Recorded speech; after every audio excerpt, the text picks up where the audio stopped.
gases away, dragging heavier species when heating is intense enough. Hydrogen leaks first. Oceans become a source for the sky as sunlight splits water and the lighter partner drifts into space. Oxygen and oxidized minerals remain, a deceptive residue that can mimic a biosignature while signaling only that hydrogen was lost faster than chemistry could bury the surplus. With each pericenter passage through the cluster's dense core, the flux spikes, the loss ticks upward, and the clock on habitability advances. As the host's gas disk is shaved down and then stripped outright, replenishment pathways for volatiles close. Cometary traffic from the outskirts dwindles because the outer reservoirs were the first to be torn away. Clouds that would have seeded rains and moderated climates never form. Planets that might have balanced on the line between blue and brown pivot toward aridity. Seawater concentrated into brines leaves salt flats where tides once ran, evaporite stack like geologic ledgers of a vanishing hydrosphere. Iron-rich dust, scoured from desiccating soils and rusted by the leftover oxygen, turns the air into a red veil that can lift for weeks, then fall in ochre drifts. Mountain snowlines retreat and disappear as greenhouse cycling first intensifies and then stalls when the working fluids are gone. On tidally locked worlds around small stars, nightside CO2 frost caps grow and shrink with seasons that are now driven more by dust opacity than by water. On faster rotators, global storms resemble a Mars scaled up, deep convective chimneys at the equator, planetary-wide dust lanes, lightning that crackles through powder-dry skies where rain no longer closes the loop. The same tails that glowed with newborn clusters become laboratories of erosion. Massive stars in the wakes pour out Lyman continuum photons and winds that act like sandblasters on exposed atmospheres in their light cones. Cosmic rays from supernovae within the tentacles lace through planetary magnetospheres, generating auroral ovals that are beautiful and expensive in terms of chemistry. Nitrates accumulate, ozone layers are punched and repaired and punched again. Over millions of years, what began as ecological stress hardens into a new geologic era. Rivers carve no new deltas, only dust streaks. Basins that once held seas become bas-reliefs of polygonal mud cracks and shorelines etched into stone. Silicate weathering, the thermostat of temperate worlds, slows to a crawl because there is neither fresh rock exposed by rainfall nor enough liquid to carry ions to the basins. Tectonics, if present, keeps moving continents, but in vain. The water cycle that made mountains green is now a memory lodged in fluid inclusions and in the isotopes of the last stubborn hydrates. Outside unquenching of the host and inside-out desiccation of its worlds rhyme with the same cause. When supply chains of cold gas are severed, stars stop forming and seas stop cycling. The galactic metropolis that flashed its jellyfish filaments across the cluster sky leaves behind a quieter, redder disk, a population of aging suns, and an archipelago of deserts revolving in orderly silence. Telescopes would read this history as a pattern: truncated gas disks, suppressed star formation rates, hard radiation fields, and exoplanet atmospheres trending thin, oxidized, and mineral-tinted. The image is not dystopian, it is instructive. Clusters are weather systems, and weather writes landscapes across every scale. In the same way that a single sand grain remembers the wind that moved it, a dune remembers a season, and a desert remembers a climate, a dead sea on a distant world remembers the day its galaxy grew tentacles and the sky began to bleed. Cluster weather is patchy rather than constant, so the scouring comes in pulses. As the host sweeps through cold fronts and merger-driven shocks, ram pressure spikes and ebbs, tails kink, then re-straighten, eddies in the wake alternately compress and erode clumps. Thermal conduction tries to evaporate the stripped clouds while radiative cooling fights back. Viscosity and magnetic draping suppress some instabilities and amplify others. In a single orbit, hundreds of millions of years, the galaxy can pass from a bright, knot-studded comet to a barer, redder disk with only a faint afterimage of its former supply lines. In the nucleus, asymmetric torques and pressure gradients funnel what little gas remains inward, igniting accretion onto the central black hole. Jets and ionization cones carve through the already thinned medium and add a hard, time-variable glow to the radiation budget seen by every solar system downrange. The same flow that tore away the pantry also switched on a lighthouse that bakes the shoreline. Around individual stars, astrospheres shrink because external pressure rises. Where the stellar wind once inflated a roomy bubble, the intracluster gas presses closer, termination shocks move inward, neutral atoms of the surrounding medium leak into the heliosphere and seed pickup ions that change the chemistry of the wind itself. Magnetospheres of planets are squeezed and more tightly coupled to the upstream flow, current systems strengthen, auroral ovals widen. Charged particles find shorter, more direct paths to the upper atmosphere. Every magnetotail becomes a windsock that snaps under gusts from cluster weather rather than only from its parent star's moods. On worlds with thin shields, non-thermal escape joins thermal escape, sputtering, ion pickup, and polar outflows nibble at the top of the air even when sunlight is low. On hot dayside hemispheres of close-in planets, helium triplet absorption at 1083 nanometers would deepen as blown-off gas forms a cometary shroud, sodium lines weaken because alkalis ionize. Transit spectra would show a dryness that is hard to mistake, muted water bands at 1.4 micrometers and 6 micrometers, strong CO2 at 4.3 micrometers, excess O2 collision features and ozone that together signal oxygen without oceans to balance it. CO alongside O2 would be the telltale of photochemistry unconstrained by a hydrological cycle, a mirror of oxidation, not metabolism. Volatile logistics fail from the outside first. Kuiper belt analogs and wide Oort-like clouds are the earliest casualties. Their weakly bound comets are stripped into the intracluster light or ground down into diffuse dust, so late deliveries of water to the inner system all but cease. The reservoirs that once rained small corrections onto climate become a diaspora of grains reddening the cluster core. Inner asteroids survive but run dry, impacts deliver heat, not hydration. With every million years, the carbonates and hydrates that locked away earlier atmospheres record declining exchange with the sky. Volcanoes continue to write in basalt and sulfur where interior heat allows, but the handwriting becomes spidery as volatile fluxes drop. Some planets drift into a CO2-dominated greenhouse that ends not in steam but in stagnation. Others overshoot into high-albedo dust eras where reflected light cools the surface until the dust lifts again, a chaotic dance whose period is set by storm physics rather than by oceans. Milankovitch-like cycles persist, but their expression is filtered through dust opacity and thin air thermodynamics. The last rains are local, convective, and bitter. They etch tree-ring patterns in evaporite terraces and then stop. Not every world succumbs equally. Massive super-Earths with deep gravity wells clutch their air and become pressure-cooked deserts with tropospheres thick enough to move heat but starved of water to move life. Subneptunes shed their hydrogen skins and step down the mass radius diagram toward rocky cores, their transition accelerated by the added EUV and by the shrunken astrosphere that no longer buffers particles. Tidally locked planets around cool dwarfs keep permafrost on the night side long after the day side has gone copper and ochre. Katabatic winds spill glacial air into basins, carving dunes that march under a thin sun. Icy moons fare better underground than on the surface, sputtering scours their exteriors, but pressure and radionuclides can sustain brine oceans behind kilometers of ice, a last refuge where chemistry remembers how to be busy. These enclaves are durable but isolated, like aquifers beneath a continent that has forgotten rivers. From afar, a quenched disk with tentacular scars would broadcast its planetary census statistically.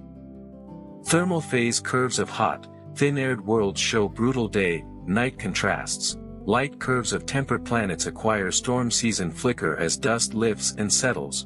Polarimetric slopes steepen because fine particulates dominate scattering. In transmission, water bands fade across many targets in the same neighborhood, while oxygen dimers and sulfur aerosols rise, an ecological signature written at the scale of an environment, not a species. Direct imaging with future coronagraphs will find continents that are too bright and too steady, the glint of seas absent even when geometry is favorable. Spectral maps of intracluster filaments will correlate hardened radiation fields with the driest planets, drawing a weather chart whose isobars span hundreds of kiloparsecs. The physics is sober, but the narrative is not defeat. Clusters are apprenticeships in scarcity. Civilizations, if they arise before the last rain's end, would learn to husband volatiles, to roof entire valleys against dust, to quarry ice from shadowed craters and pipe it like a second atmosphere, to print magnetospheres around fragile worlds with loops of current hung in the sky. They would learn to treat comets as livestock, herded inward from what remains of the outskirts, or cultivated in situ by outgassing black rock. They would also learn to read the large-scale barometer, not just the orbit around a star, but the orbit of a star around a galaxy that has grown tails. Worlds become deserts under a redder sky because supply chains broke. Supply chains can be rebuilt, locally and temporarily, by minds that understand both chemistry and weather that stretches between galaxies. A fossil shoreline is a warning, but it is also a ruler. It measures what was lost and what must be replaced if seas are to return. Over longer arcs of time, the morphology finishes the sentence the environment began. What started as a blue spiral with gas-rich arms becomes a smoother, lensy disk, the kind astronomers file as an S0, its star formation rate dialed down to a whisper while old giants dominate the light. The criterion that decided its fate was simple and brutal. When the headwind's ram pressure exceeded the galaxy's anchoring gravity per unit area, layers of the interstellar medium could no longer stay bound. The threshold was crossed first in the outskirts, then marched inward as orbits carried the disk through denser, hotter lanes of the cluster.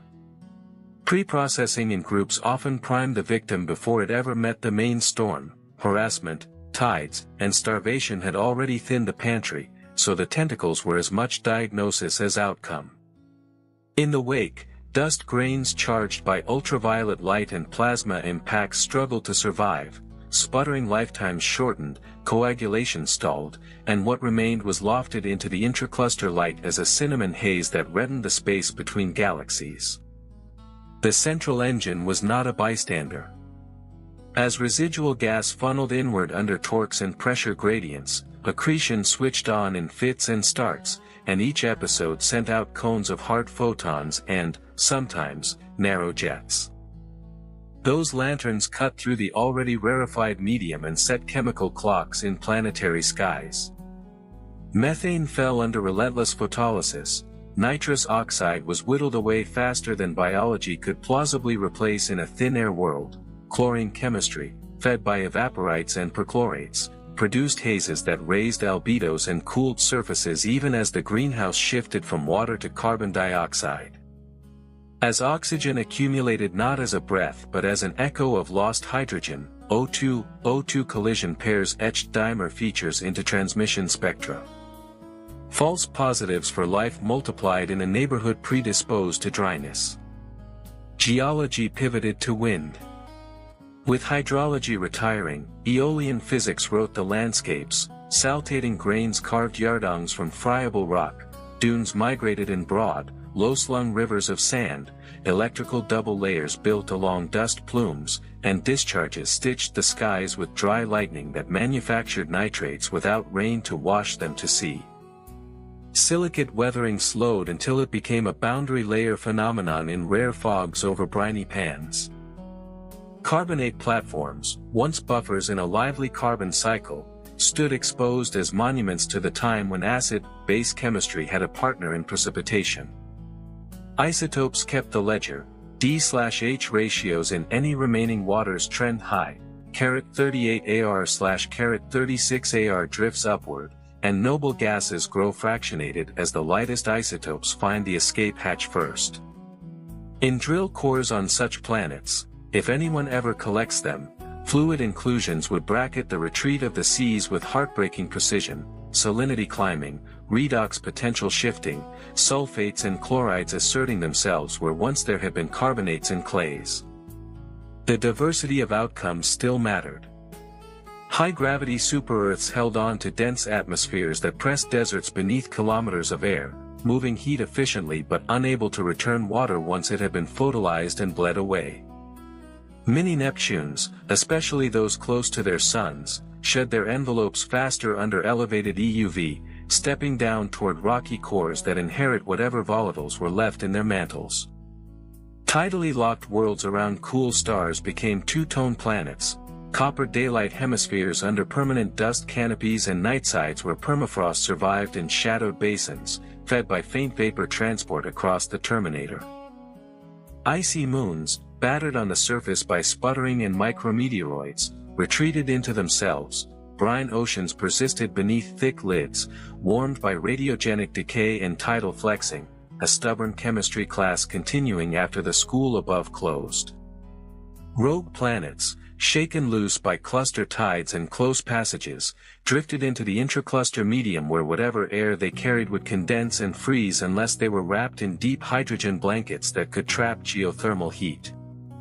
The cluster did not only make deserts, it curated a cabinet of extreme habitats whose common trait was thrift. From an observatory's standpoint, the signal became a demographic gradient more than a single spectacular case study.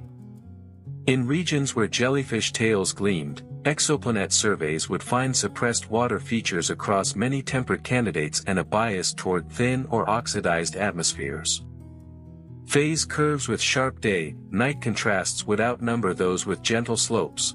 Albedo maps would show continents that were too bright for too long. Spectra would lean into CO2 at 4.3 micrometers and 15 micrometers, show enhanced O4 around 0.63, 1.06, and 1.27 micrometers, and display sulfur aerosols whose broad blue to UV scattering signatures hinted at volcanism working with dry air.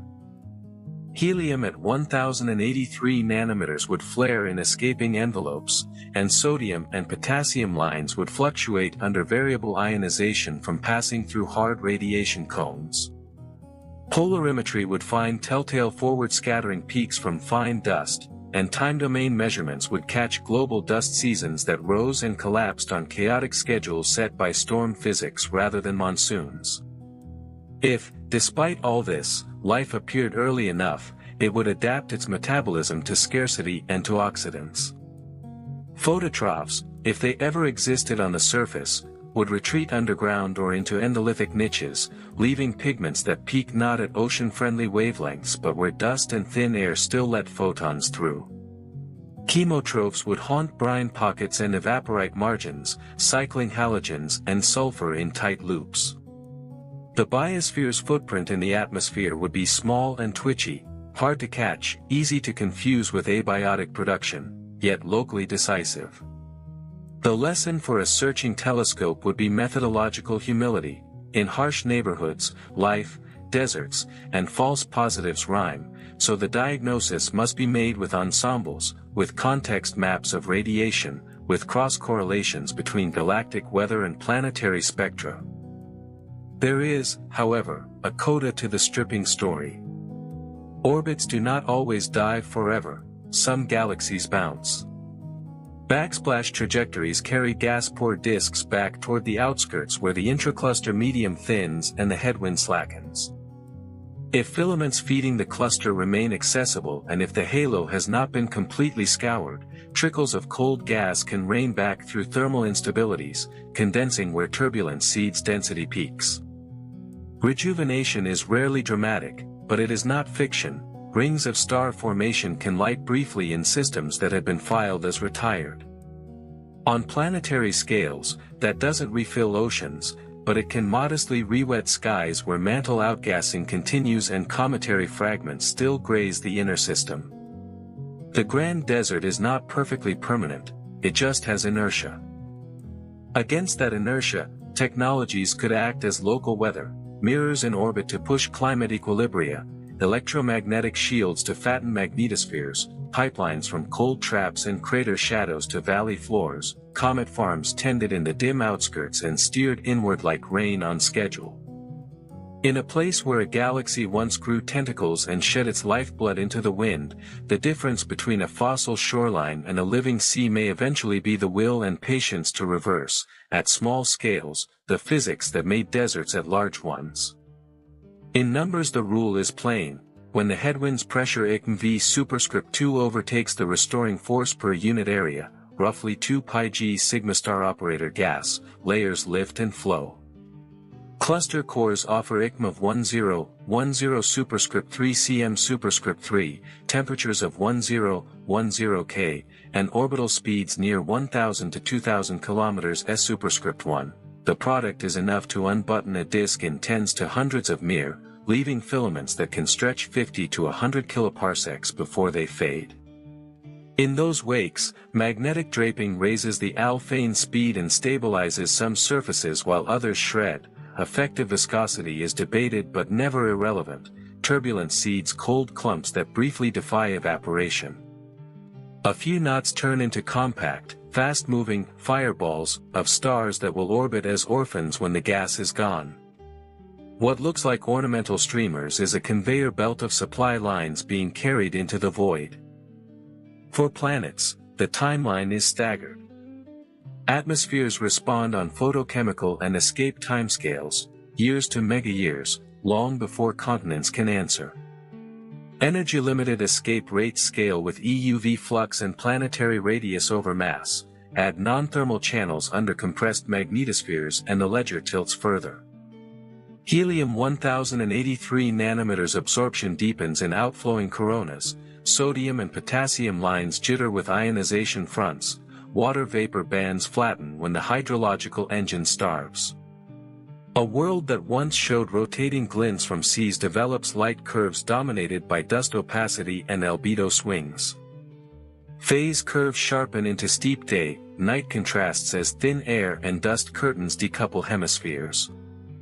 If you stack spectra for dozens of temperate candidates in a jellyfish's neighborhood, you read the same chorus: CO2 steady and strong, O2 dimers too prominent for comfort, H2O muted, sulfur aerosols broadening the blue. It is a population signal of deserts written by a galactic wind. Dust becomes the author of landscapes and skies. Grain charging under UV and plasma sets the sign and magnitude of electrostatic forces, controlling saltation thresholds and lofting efficiencies. Once aloft, fines raise the effective planetary albedo while cooling the ground, but they also warm the air if absorption is strong. The vertical temperature profile tips toward inversions that cap convection. Lightning grows from friction and double layers rather than moist updrafts. Nitrates accumulate without rain, a surface fertilizer with no farmer. Silicate weathering, the slow thermostat of climate, contracts to rare fog events, confined to cold traps and valley bottoms where brines can briefly wick and react. Carbonate and clay assemblages freeze a chronology. Early layers rich in hydrated minerals and low D/H give way upward to sulfates, perchlorates, and heavy water signatures. Noble gases fractionate as the escape valve preferentially admits the lightest isotopes. Even without fossils, the rock remembers the retreat. Not all atmospheres thin, some thicken into pressure deserts. Super-Earths hang on to heavy, dry skins that move heat efficiently but cannot resurrect oceans once hydrogen is gone. Their skies become CO2-rich with trace CO, O2, and O3 set by photochemistry, and clouds, where they exist, are sulfate hazes or lofted dust rather than water. Mini-Neptunes near their stars slide down the mass radius plane as cluster-enhanced EUV trims their envelopes. Some halt as hot, dense rocks with residual steam in their mantles, others as iron-heavy remnants that glow dull red at dusk. Around cool dwarfs, tidally locked planets grow copper daylight hemispheres under permanent dust veils and nightsides that hoard ice in shadowed basins. Cold, dense air spills downslope as katabatic winds that sculpt dunes into amphitheaters. Icy moons fare best in silence, sputtering skins above, brine oceans below, chemistry warmed by radionuclides and tidal strains, a private weather powered by geology rather than sky. The host's nucleus, when it wakes, draws lines across these fates. Ionization cones and jets carve hard-edged sectors where EUV and particles spike by orders of magnitude. Planetary systems that drift through those beams during a pericenter epoch endure punctuated losses, helium tails brighten, ozone columns wobble, and upper atmospheres acquire hot layers that speed escape. Outside the cones the milieu remains harsh but steadier, inside, it is a kiln. Over an orbital gigayear, a star can sample both regimes several times, writing alternating stripes of loss in any surviving climate archive. On the scale of a cluster map, you can cross-correlate AGN duty cycles with waterband suppression in exoplanet ensembles and recover a weather chart whose isobars are radiation fields. Simulations close the loop. Cosmological MHD runs of clusters resolve RAM pressure, draping, and multiphase condensation. Embedded galaxy models track the criterion radius marching inward. Nested climate models translate external fluxes and particle spectra into escape rates and dust season statistics. Feed those into forward models of spectra and light curves, and you get predictions you can actually compare: the fraction of temperate planets with water bands below a threshold as a function of cluster-centric distance, the distribution of helium line depths near jellyfish wakes, the polarimetric slope as a tracer of fine dust on worlds near strip tails. The hypothesis becomes testable not with a single poster child but with demographics. There are edge cases that complicate the picture in instructive ways. Backsplash galaxies that have already been stripped once can drift back to the outskirts. If their halos still seed thermal instabilities, drizzle of cold gas can restart star formation in rings or lenses. That is too little to refill oceans, but it can fatten thin skies where volcanic outgassing continues. Group infall preprocesses some victims so severely that by the time they meet the main headwind there is little left to strip, deserts by inertia as much as by weather. Conversely, a massive, compact disk with high sigma star operator can keep its inner gas longer, feeding an AGN that intermittently overpressurizes the remaining ISM and drives outflows in directions the wind had not chosen, a crosswind within the wind. Planetary outcomes mirror this variability: rare refugia under thick air, caves with brines beneath evaporite caps, crater shadows that collect frost each winter and briefly run rivulets under a thin sun. If mines arise before the hydrological clock hits zero, engineering can bend the curves locally. Electromagnetic shields stationed upstream can swell magnetospheres and cut particle-driven loss. Sunshades and mirrors can push radiative equilibria back toward condensation. Ablative dust launched during peak storm seasons can break feedback loops by seeding larger grains that settle faster. Volatiles reimport from cold traps, crater shadows, and remnant comets can be plumbed like a second atmosphere, circulated through closed basins to restart a minimal water cycle. The energy budget is demanding but not absurd for a civilization that has already learned to live with dust. The hardest lesson is scale.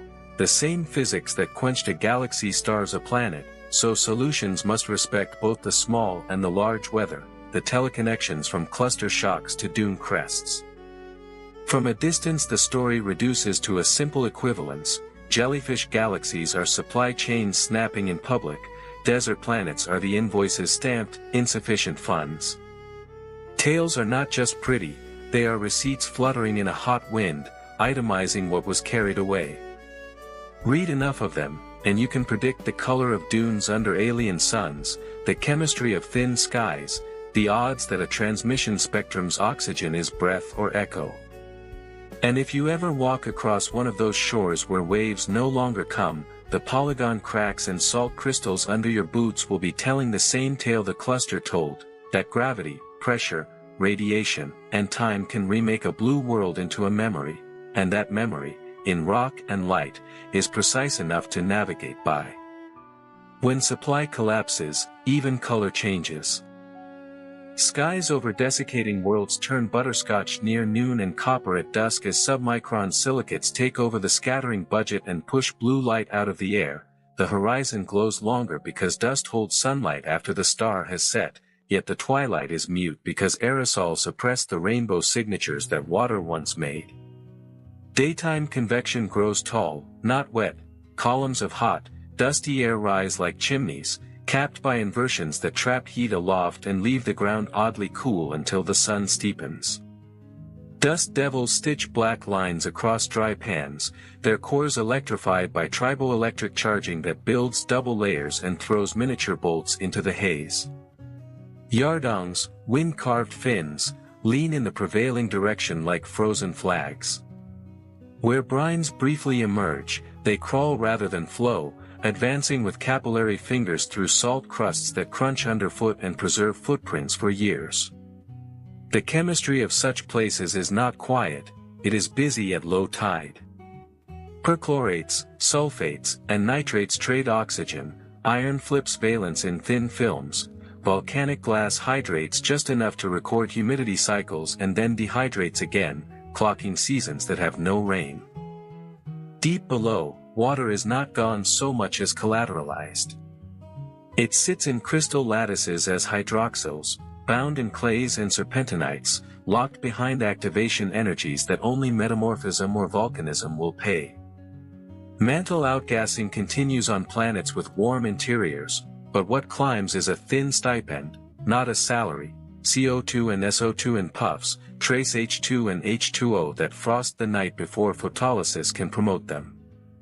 Basaltic plains disgorge darker sheets that cool under a dust fall before they can weather to the reds and ochres above, creating spectral two-tone terrains whose albedo jumps are large enough to modulate unresolved light curves. In caves, chemistry holds on longer. Drip points under cap rocks feed stalactites of halite and thenardite instead of calcite, inclusions trap bubbles whose gases will one day read like a cardiogram of the dying sky, oxygen rising, hydrogen vanishing, noble gases fractionating in slow, elegant arcs. Microbes, if present, would write their signatures as isotopic biases in sulfur and nitrogen along evaporite margins, faint against the louder signal of photochemistry but still legible where energy is steady and ultraviolet light is thin. Across the cluster the same motifs repeat with local accents. In outskirts where densities are lower, stripping is partial and strangulation dominates, star formation fades by starvation rather than by shock, so planetary climates decline more slowly, with lingering lakes that turn to salt steppes over tens of millions of years. In intermediate radii, pre-processed galaxies fall in with their pantries already half empty, their tails are shorter, their deserts more advanced. Near the core, full jellyfish flourish and then wither, there the statistics are starkest, more quenched disks, more thin airs, more oxidized skies. The central engines choreograph the exceptions. When an accreting nucleus flares, a pencil of hard light traces a corridor of exaggerated loss. When it sleeps, planetary erosion returns to the dull arithmetic of mean fluxes and compressed astrospheres. Over a gigayear a solar system may traverse cones and shadows several times, and a desert planet's rock will remember the cadence as bands of chemistry layered like pages. Observationally, the test is a census rather than a portrait. Take temperate planets in projection against a stripped wake and stack their spectra. Water bands should weaken relative to CO2 and O4, and helium at 1083 nanometers should deepen for close-in subneptunes. Sort by cluster-centric distance and the dryness should ease with radius. Cross-match with tracers of recent stripping, H-alpha beads and tails, truncated gas disks, hard UV fields, and the bias toward dust-dominated phase curves and strong day-night contrasts should sharpen. Polarimetry ought to find steeper blue slopes where fine dust rules. Time domain data should catch storm seasons that ignore orbital phase and obey dusty feedbacks instead. Direct imaging with next-generation coronagraphs will map continents that are too steady and too bright, lacking the specular hints that seas scatter. None of these signals alone convicts a world of being a desert by cluster weather, but together, mapped onto the galaxy's own scars, they make a verdict. There are countercurrents worth savoring. Gas fountains from halos that were not fully erased can condense as thermal rain and briefly repaint rings with star formation, softening radiation fields and dribbling fresh comets inward. Giant planets, if present, can serve as volatile accountants, shepherding what remains of an outer belt, swapping angular momentum to flick water-rich bodies sunward on schedules civilization could exploit. Tidally heated moons keep oceans under ice even as their skies sandblast away. Rogue planets shaken loose by tides become cold archives where atmospheres collapse as snows and keep, in layered ices, a chemical history more faithful than any weathered rock. Even dust can become an ally. Engineered lofting of larger grains during peak storm seasons can push microphysics toward faster settling and clear windows for light and warmth to reach ground. From a surface, the phenomenology is intimate. Noon light has weight, it presses without heat when dust aloft inverts the lapse rate. Shadows are soft-edged, the sun's disk pales to a brass coin long before it sets, the stars come late and weak. A storm announces itself not with thunderheads but with a slow loss of distance as the world turns sepia. Static prickles on skin because the air is poor at discharging, nearby rocks tick with tiny sparks in the dark. If mountains exist, they wear aprons of dunes that creep uphill in rare, violent gusts and slide down in long, sighing avalanches. In the lee of any obstacle, you find a lens of fines, silky and treacherous. Underfoot, crust breaks into polygon plates with rims white from salts that have wicked upward and crystallized. Your breath would taste metal if you could breathe it at all, instruments would foul, optics would film, filters would clog and then tear, yet chemistry kits would be happy, because the air is honest about what it has lost.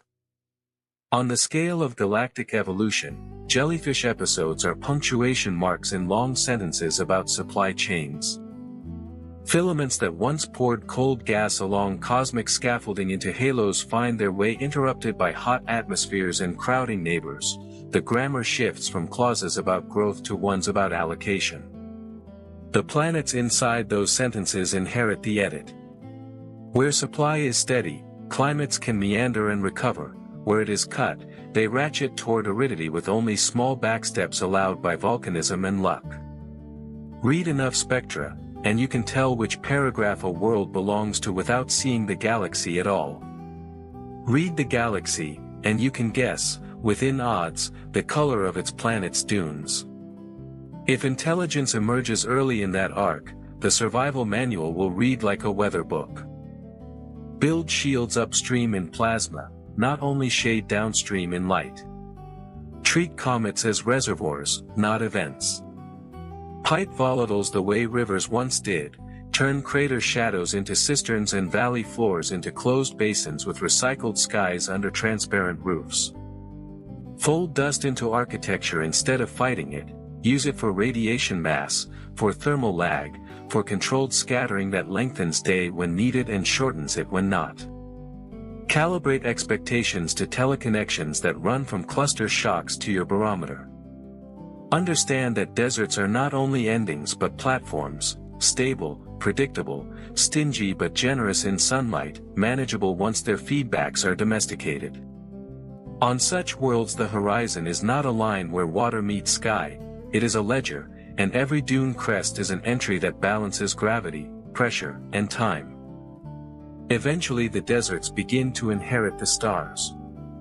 When a galaxy sheds its gas, the asymptotic giants it already minted take their turn as weather makers. Slow winds from bloated elders bleed carbon dust, silicates, and S-process crumbs into an environment that can no longer turn those gifts into clouds.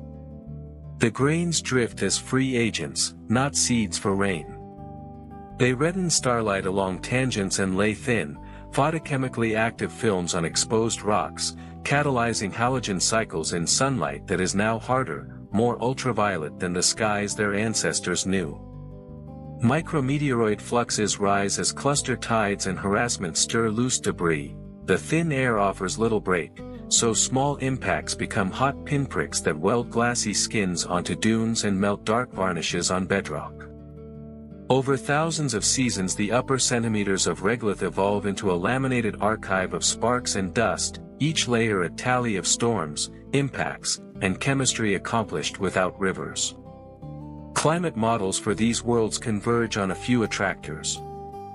With little water to set a moist adiabat, lapse rates skew toward dry limits, inversions and dust layers decouple the boundary layer from free air. The diurnal cycle is governed by radiative time constants of aerosols rather than by latent heat.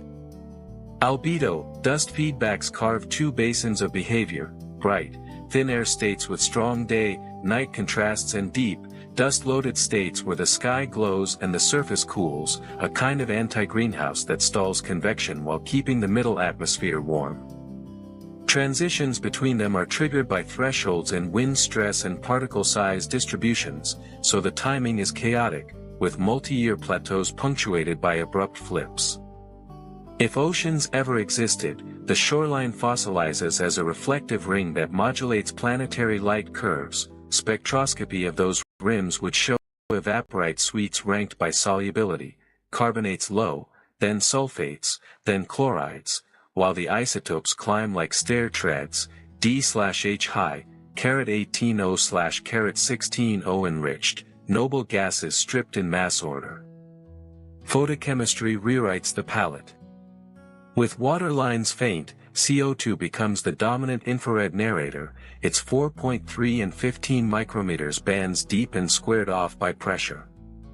Oxygen dimers mark the visible and near-infrared at 0.63, 1.06, and 1.27 micrometers, but the triad is a memorial, not a breath. Ozone appears in a precarious column that swells under strong UV only to be cored by particle events, sulfur oxides fed by volcanism and dry lightning seed aerosols with wide, blue-sloping scattering that steals contrast from reflected light maps. Trace CO lingers because nothing wet remains to finish oxidation.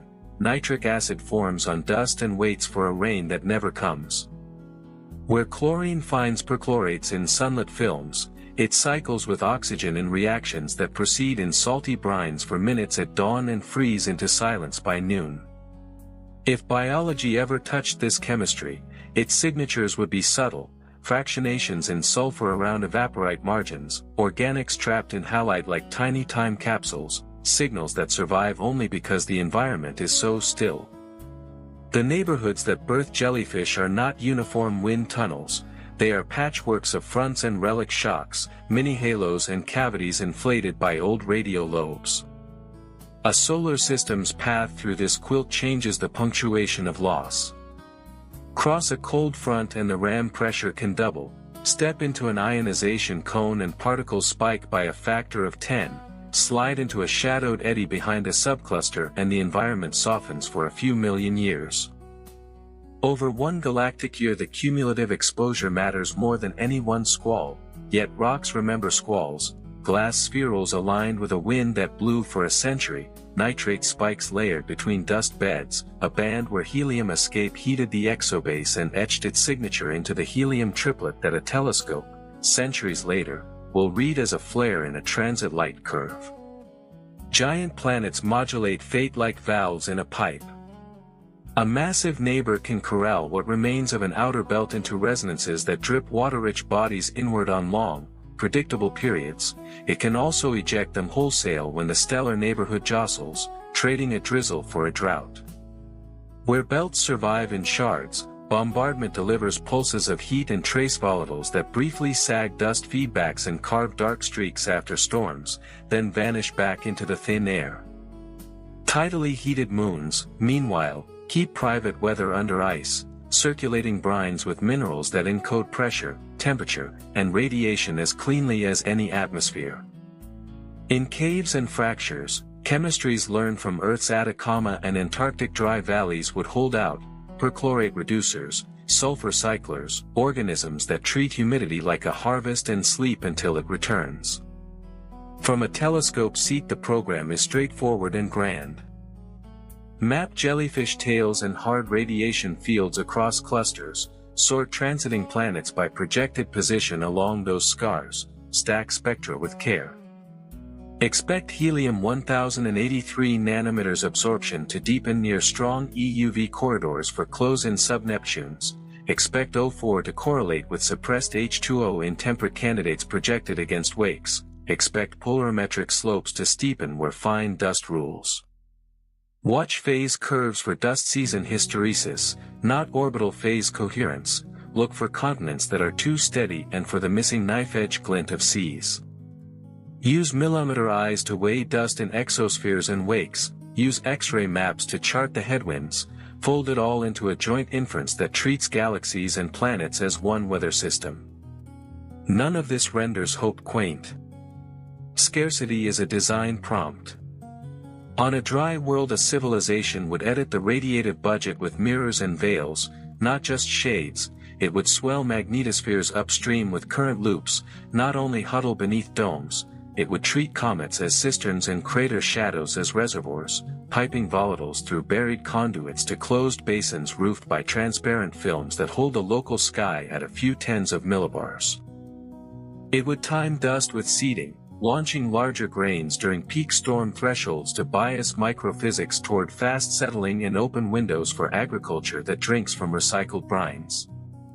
It would use the thin air as mass for radiation shielding and thermal lag in architecture, walls that glow at dusk because they have stored the day. Most of all, it would read teleconnections, learning to forecast not just its stars' moods but the clusters, and to schedule life against shocks it cannot soften. In the end, the analogy remains tight. A galaxy that grew streamers under pressure is a ledger of supply interrupted. A planet that turned to desert is that ledger paid in local currency. The same inequality, external force over internal hold, drives gas from disks and water from skies. Where the quotient dips below unity, tails retract and rains might return in trickles. Where it climbs, the streamers lengthen and dunes advance. The science is an equation, the vista is a copper horizon under a redder sun. The lesson is practical. Climate, at any scale, is logistics, and logistics can be mapped, predicted, sometimes repaired. Read the tentacles, and you read the fate of seas. There is a second ledger written not in light but in spin. Dust and rock grains tumbling through thin air align with magnetic fields that thread both the planetary boundary layer and the larger intracluster wind. Their preferred orientations polarize scattered sunlight and inscribe a weak, rotating signature that follows the field more than the weather. Over seasons the pattern drifts as the heliospheric nose presses under external pressure. Over millennia it wobbles with the star's motion through patches of denser plasma. A remote observer reading those polarization angles against time could back out the geometry of both the planet's field and the headwind that squeezes it, an inverse barometer from glints. In the subsurface, remnant magnetization captures storm epochs as stripes. Dust-laden gust fronts carry charged fines that settle into layers whose magnetic textures differ from Comer deposits. Drill a core and you would hold a barcode of wind and field, a palimpsest where every stripe is a gust and every reversal a squall written by plasma far beyond the sky. The mechanics of loss also change with altitude in ways that matter for spectra. In rarefied, oxidizing atmospheres the homopause sinks, molecular weights stratify earlier, eddy diffusion weakens while molecular diffusion takes over, letting light species climb with fewer collisions. Exospheres fatten and adopt comet-like geometries, especially around small planets with hot day sites. Helium becomes the storyteller because it is both abundant in the mantle and honest about heating. The metastable triplet at 1083 nanometers deepens when EUV is high and magnetospheric compression opens particle routes. Hydrogen, when present at all, paints Lyman alpha wings that telescopes must peel from the interstellar foreground. Deuterium tells you the history of escape if you can catch it. Oxygen does not merely remain, it polymerizes into O2 collision pairs and feeds an ozone layer whose thickness jitters with particle weather, a flicker you can time against the heartbeat of an active nucleus or a passage through a cluster cold front. geography builds its own statistics. Without rainfall to erase relief, dunes and yardongs inherit prevailing winds and preserve them as macro-scale compasses. On basin floors, evaporite polygons grow to hundreds of meters across, their edges heightened by capillary wicking that lifts brines and leaves salts at rims. In thermal IR, those rims glow at dusk because crystals hold heat longer than dust. In reflected light they redden and brighten the landscape enough to write shallow, broad features into disintegrated phase curves. Over lava plains, thin films of desert varnish mature under UV and dust, darkening spectra in the red and near IR without the water-related absorptions that biogenic varnishes on wetter worlds would show.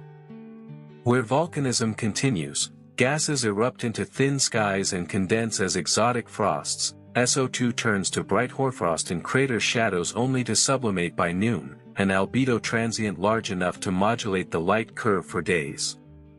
Each process is a punctuation mark a telescope can hear if it listens long. Galaxies add their cadence.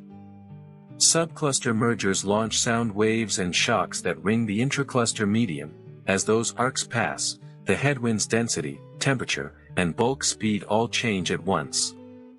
A star system that happens to be near pericenter when a shock arrives experiences a compounded season, RAM pressure peaks, EUV fields harden, and particle backgrounds spike. Transit spectra taken during such episodes would show an atmosphere in a breathing mode, helium lines deep, sodium absent, water flat, before relaxing toward its baseline. Stack many systems by position angle around a jellyfish wake and the variability should synchronize with X-ray surface brightness edges and radio relics. It is multi-messenger climatology. Use X-rays to see the wind, radio to see the fossil lobes and draping fields, optical/IR to see the deserts that wind and fields create. There are chemical tricks that make deserts look briefly wet from a distance. Brine films in morning shade can grow microns thick and survive minutes before evaporating. They deepen faint absorption near 3 micrometers and add a whisper at 6 micrometers that could be mistaken for water vapor if time averaged. Chlorine chemistry builds perchlorates that, when illuminated, release oxygen and trace chlorine oxides, confusing ozone retrievals unless spectra are taken at multiple phases and tracked for particle events. CO lingers alongside O2 because the usual wet oxidation partners are missing. Interpret O2 plus CO together without context and you might claim metabolism. The antidote is ensemble context. Worlds projected against fresh tails should bias dry, those beyond the caustics of ionization cones should wobble less, those in backswirls behind subclusters should show slower loss and weaker O4. No single spectrum suffices. The paragraph matters. Buried waters and gases complicate the surface's finality. Serpentinization in ultramafic rocks keeps hydrogen trickling where heat and fractures allow, and with it a chemistry that can knit organics out of CO2 even when skies are thin. Clathrates archive past atmospheres under permafrost lids, thaw lines, if geology or impacts breach them, can exhale bursts of methane into air that is otherwise poor in reducing gases. Those puffs write transient signatures at 3.3 micrometers and in millimeter bands. They fade quickly under UV but recur with seasons of geologic stress rather than solar illumination. In caves, even thin humidity cycles leave concretions of halite and thenardite that grow like hour markers, trapping organics and noble gases in inclusions. If anyone someday reads them, the inclusions will recount the atmosphere's retreat in fluent isotopes and the pulse of particle weather as argon ratios and neon fractionation. Engineering, if it appears, would aim where physics least resists. Particle shielding upstream, current loops and plasma sails positioned sunward, changes ion pickup rates more efficiently than thickening domes can change photolysis below. Radiative editing uses angled mirrors to bias the diurnal cycle, lengthening gentle mornings when brines can be useful and compressing harsh noons when dust feedbacks run away. Microphysical tuning seeds larger grains ahead of storm thresholds to hasten settling and break the positive loop between lofted fines and atmospheric heating. Logistics reimports volatiles from cold traps and dark craters as if piping a second atmosphere through the crust, closing water loops inside roofed basins held at tens to hundreds of millibars, pressure enough for liquid, low enough to keep structures light. The greatest expense is knowledge, forecasting teleconnections from cluster shocks to local barometers well enough to plan agriculture, travel, and maintenance cycles in a sky that answers to two weathers.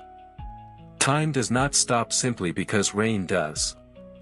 Red giants fade, white dwarfs inherit neighborhoods that their progenitors helped desiccate, planetary systems settle into long afternoons under cooler suns. Deserts stabilize into quasi-steady states where dust seasons flip between two attractors with low-frequency beats set by orbital precession and storm thresholds. If halos drizzle a little gas back into the galactic disk, the radiation field softens, and a planet with residual outgassing can thicken its air from threadbare to merely thin. If comet herds survive in resonances, late trains of impacts can write dark streaks across bright evaporite rings and briefly push climates across condensation points inside domes. None of this rebuilds oceans by itself, but it shifts odds and lengthens patience, the two currencies that matter after supply chains have been cut. From such a world, the sky at night is still an education. Jellyfish streamers hang as ghostly highways where new clusters twinkle, a reminder that even as one place starves, another feasts. The constellations shift with the galaxy's slow bounce through the cluster's lanes, radio auroras crackle along magnetospheric ovals tightened by the wind, meteors are frequent and shallow because the air is thin, leaving more glass than ash. A traveler who knows how to read light would see, in every copper sunset and long twilight, the arithmetic that tied a galaxy's tentacles to a planet's dunes. A telescope that knows how to average would see, in every stacked spectrum, that same arithmetic written across dozens of worlds. And a civilization that learns the lesson would treat climate as logistics from the start, budgeting not only heat and light but also the quieter currencies of shielding, grain size, and patience, so that when the headwind rises and the pantry runs low, the ledger still balances long enough for seeds to take in a place where rain no longer comes. Instrumentally, the cleanest discriminants live where environments couple.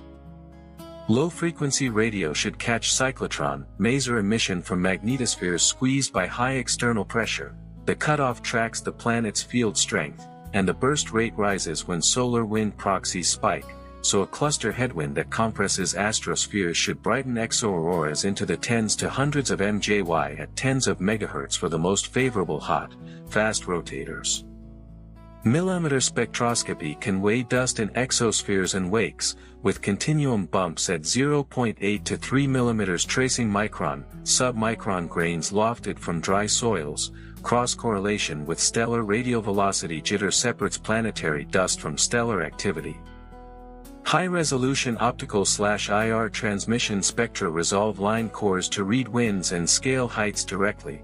Sodium D and potassium at 770 nanometers track ionization fronts, while the helium 1083 nanometers triplet maps energy deposition and outflow geometry with Doppler-resolved tails.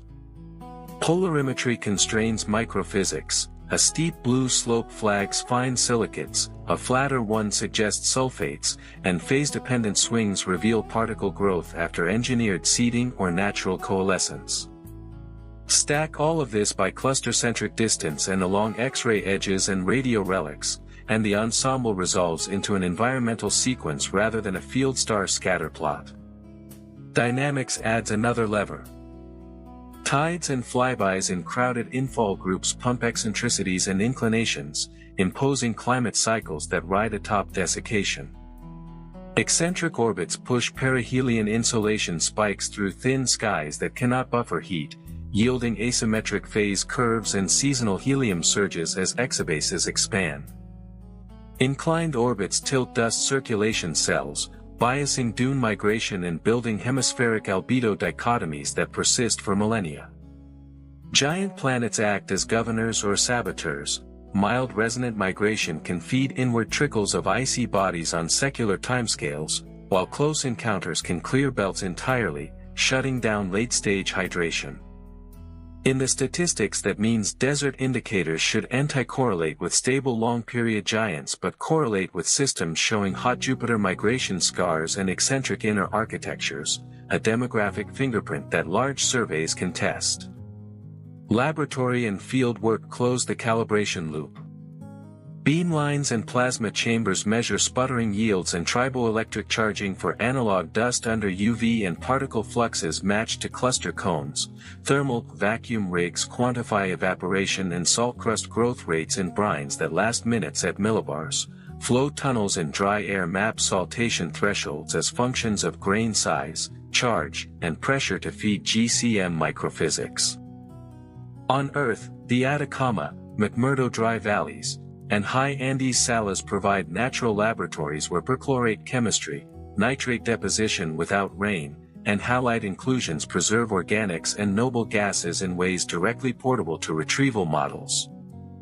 Fold those constants into radiative, convective models coupled to escape physics, and the forward problem, spectra, light curves, polarimetry, lands in a region of parameter space narrow enough to invert for dryness with confidence once environmental priors from X-ray and radio maps are applied. Formation does not fully cease in stripped wakes, and that nuance matters.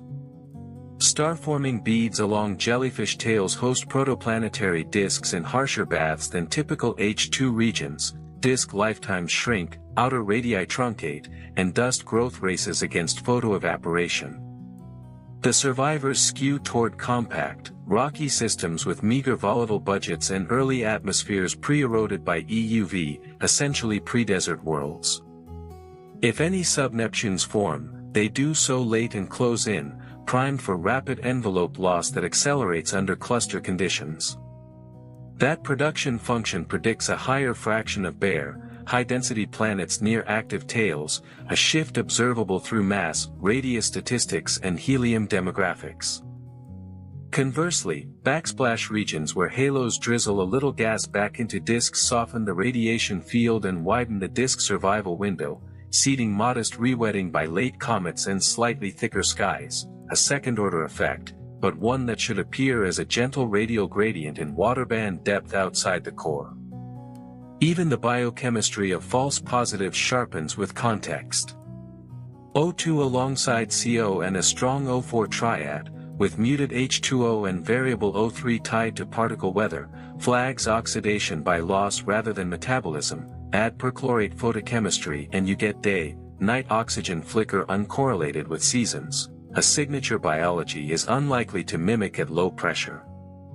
Methane bursts that recur with tectonic stress or thaw lines but decay on photochemical timescales point to clathrates or serpentinization rather than cows.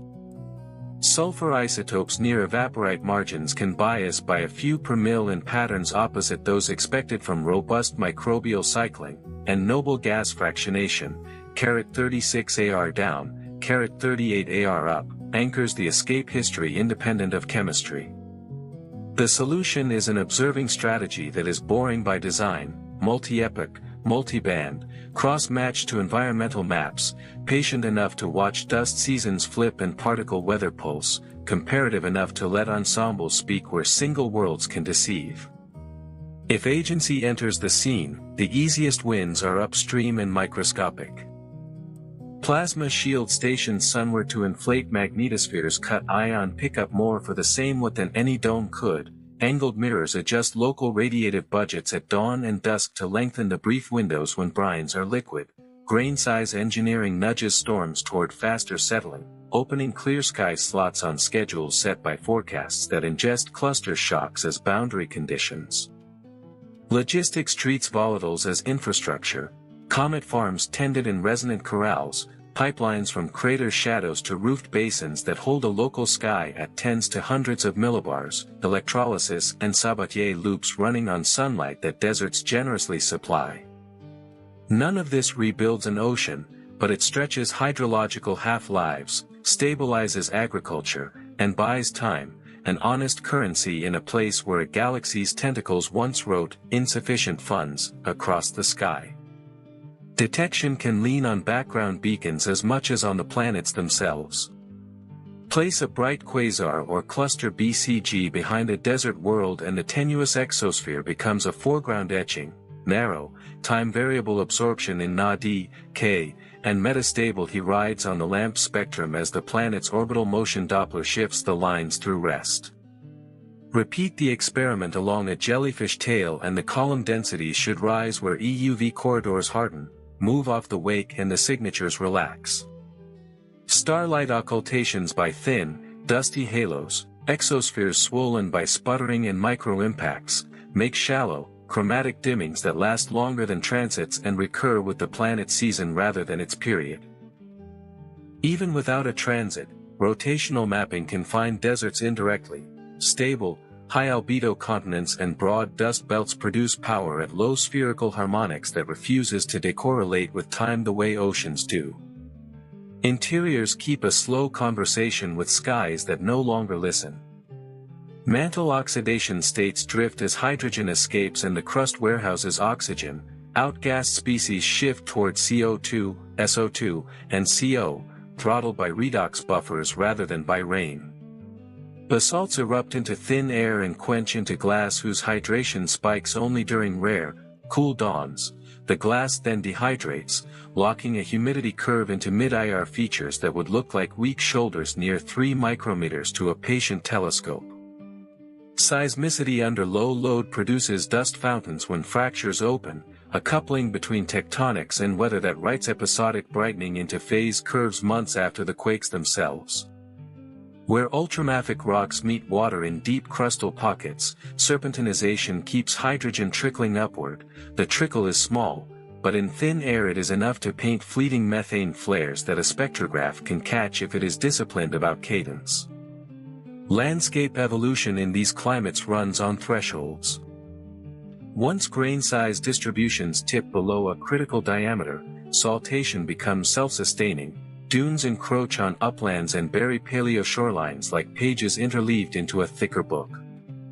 Yardungs carve along bedding plains until a single storm season under unusually high winds collapses entire fins and resets topography in a year rather than a millennium.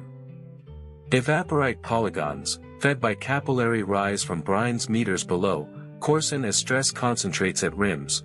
Crack patterns propagate like slow lightning across basins, creating kilometer-scale rings that store thermal inertia and act as passive timekeepers in thermal IR. The rare hydrologic pulses, impact melts, brief aquifer discharges after quakes, volcanic snowfalls on cold plateaus, leave overprinted chemistries in halos around vents and craters. Bullseyes a retrieval pipeline can learn to recognize as the fingerprints of accidents rather than climate. On galactic scales, the stopping time for star formation and the drawdown time for planetary water need not match, yet they rhyme. Disks quench over a few times 10 years as inflows are cut and reservoirs stripped. Planets pace the decline with photochemical loss, non-thermal escape, and the exhaustion of late volatile delivery. Infalling groups pre-process both ledgers, thinning gas and stirring orbits before the main cluster wind does its work. Backsplash orbits offer temporary reprieves, the headwind eases, AGN cones are crossed less frequently, and halos can drizzle cold clumps back onto anemic disks, conditions that soften radiation fields and lengthen atmospheric half-lives by factors of a few. The aggregate effect, measured with a large enough sample, should appear as a gentle outer rise in waterband incidence and a fall in O4 strength even before you leave the virial radius. Instrumentation earns its keep by being boring and relentless. Multi-epoch transmission spectra across dust seasons prevent brine film mirages from masquerading as humidity. High-resolution line profiles track outflow velocities and separate thermally driven escape from ion pickup by their Doppler shapes. Simultaneous X-ray and radio maps set priors on EUV and particle flux so retrievals do not hunt ghosts. Polarimetry at a handful of well-chosen phases distinguishes fine silicates from sulfates by slope alone. Thermal phase curves captured over years map the flips between the bright thin and dust-loaded attractors. Millimeter photometry weighs exospheres and sifts out planetary dust from stellar granulation via cross-correlation with radial velocity jitter. None of these data singly clinch dryness. Taken together, especially when stacked along jellyfish wakes and across cluster-centric annuli, they turn anecdotes into a climate atlas. If mines inhabit such latitudes, their engineering will look like weather control scaled to thrift. Plasma mirrors and current loop stations sunward swell magnetospheres and cut non-thermal loss by orders of magnitude with power budgets modest compared to doming continents. Heliostat arrays bias mornings longer and noons shorter inside roofed basins, stretching the liquid window for agriculture that drinks brines and returns them with minimal fractionation. Grain size management, seeding larger particles upwind before threshold winds arrive, short-circuits runaway dust seasons and opens clear sky lanes on schedules tied to forecasts that ingest cluster shocks as boundary conditions. Logistics treats volatiles like infrastructure, comet corrals maintained in resonances, cryopipelines from crater shadows, electrolysis loops powered by a sun that deserts reflect generously. Oceans do not return, but half-lives lengthen, yield stabilize, and culture learns to read the teleconnections that made their skies stingy. There are edge signatures worth anticipating because they sharpen the story where it frays. Thin, oxygen-rich atmospheres with perchlorate chemistry can generate day-night O2 flicker uncorrelated with seasons, a behavior unlikely for photosynthesis and easy to flag with cadence. Sulfur aerosol loads that rise after particle events but not after temperature swings point to dry lightning and volcanism rather than biology. Noble gas ratios, 36 AR depleted relative to 38 AR, neon fractionated in mass order, anchor escape histories that photometry cannot fake. Stack these against a map of H-alpha beads in jellyfish tails, X-ray pressure jumps at cold fronts, and radio relics marking old shocks, and the ensemble coherence becomes difficult to explain with anything but weather that runs from kiloparsecs down to dune crests. Even the failures teach. A survey that finds no trend in waterband suppression with cluster-centric distance may be sampling backsplash populations that have already recovered some shielding. A null result in helium near strong EUV corridors could indicate widespread giant planet guardians that kept subneptunes at bay, shifting the production function toward high-density worlds. Disagreements between polarimetric slopes and thermal phase curves may betray engineered grain size control rather than nature, an audacious but testable hypothesis if changes correlate with local calendars. The point is not merely prediction, it is diagnosis in the wild, with enough patience to let the environment reveal whether deserts are destiny or design. At night, under copper skies, the connection still feels visceral. The same inequality that pulled gas from a disk, external push over internal hold, etched polygon cracks at your feet and thinned the breath in your lungs. The tails that once shone like jellyfish across the cluster were not ornaments but receipts, itemizing losses that cascaded from galaxies to grains. Read them well enough and you can forecast the color of a horizon on a world you will never walk, infer the chemistry of an air you will never breathe, and decide, early, while there is still margin, whether to build shields, mirrors, cisterns, and patience. In that sense, a desert planet is not a failure state, it is a syllabus, and the class it teaches begins with logistics and ends, if its students are stubborn, with rain made to order beneath a local, human sky. Models that let the physics speak sort deserts into a few durable archetypes rather than a blur.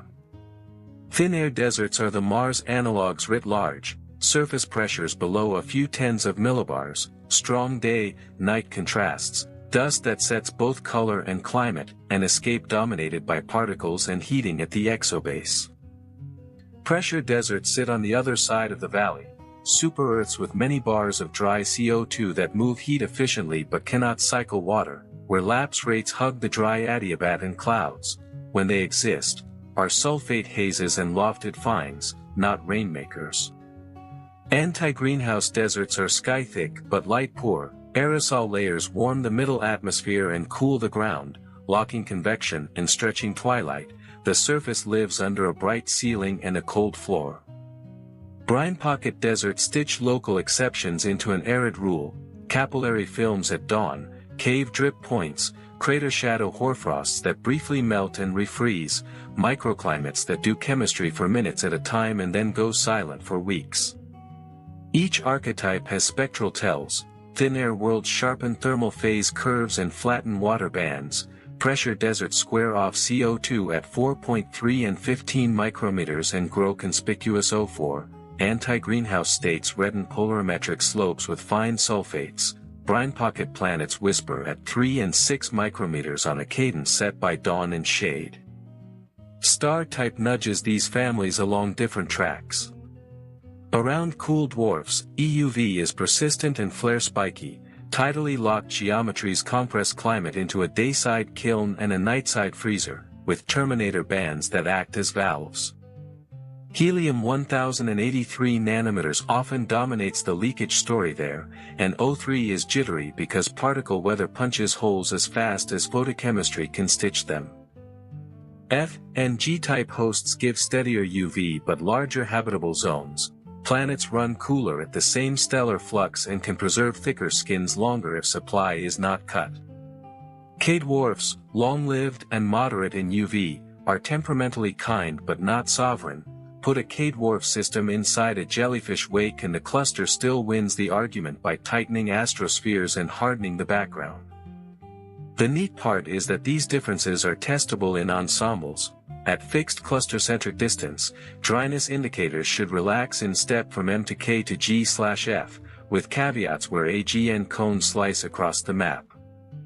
Inside multi-planet systems the desert does not arrive evenly. Inner small worlds hit escape thresholds first. Sub-Neptunes lose helium-rich coronas until their mass radius points slide into the rocky cloud. Outer terrestrials, if belts survive, hang on longer, especially if a giant shepherds icy rubble into slow inward drizzles.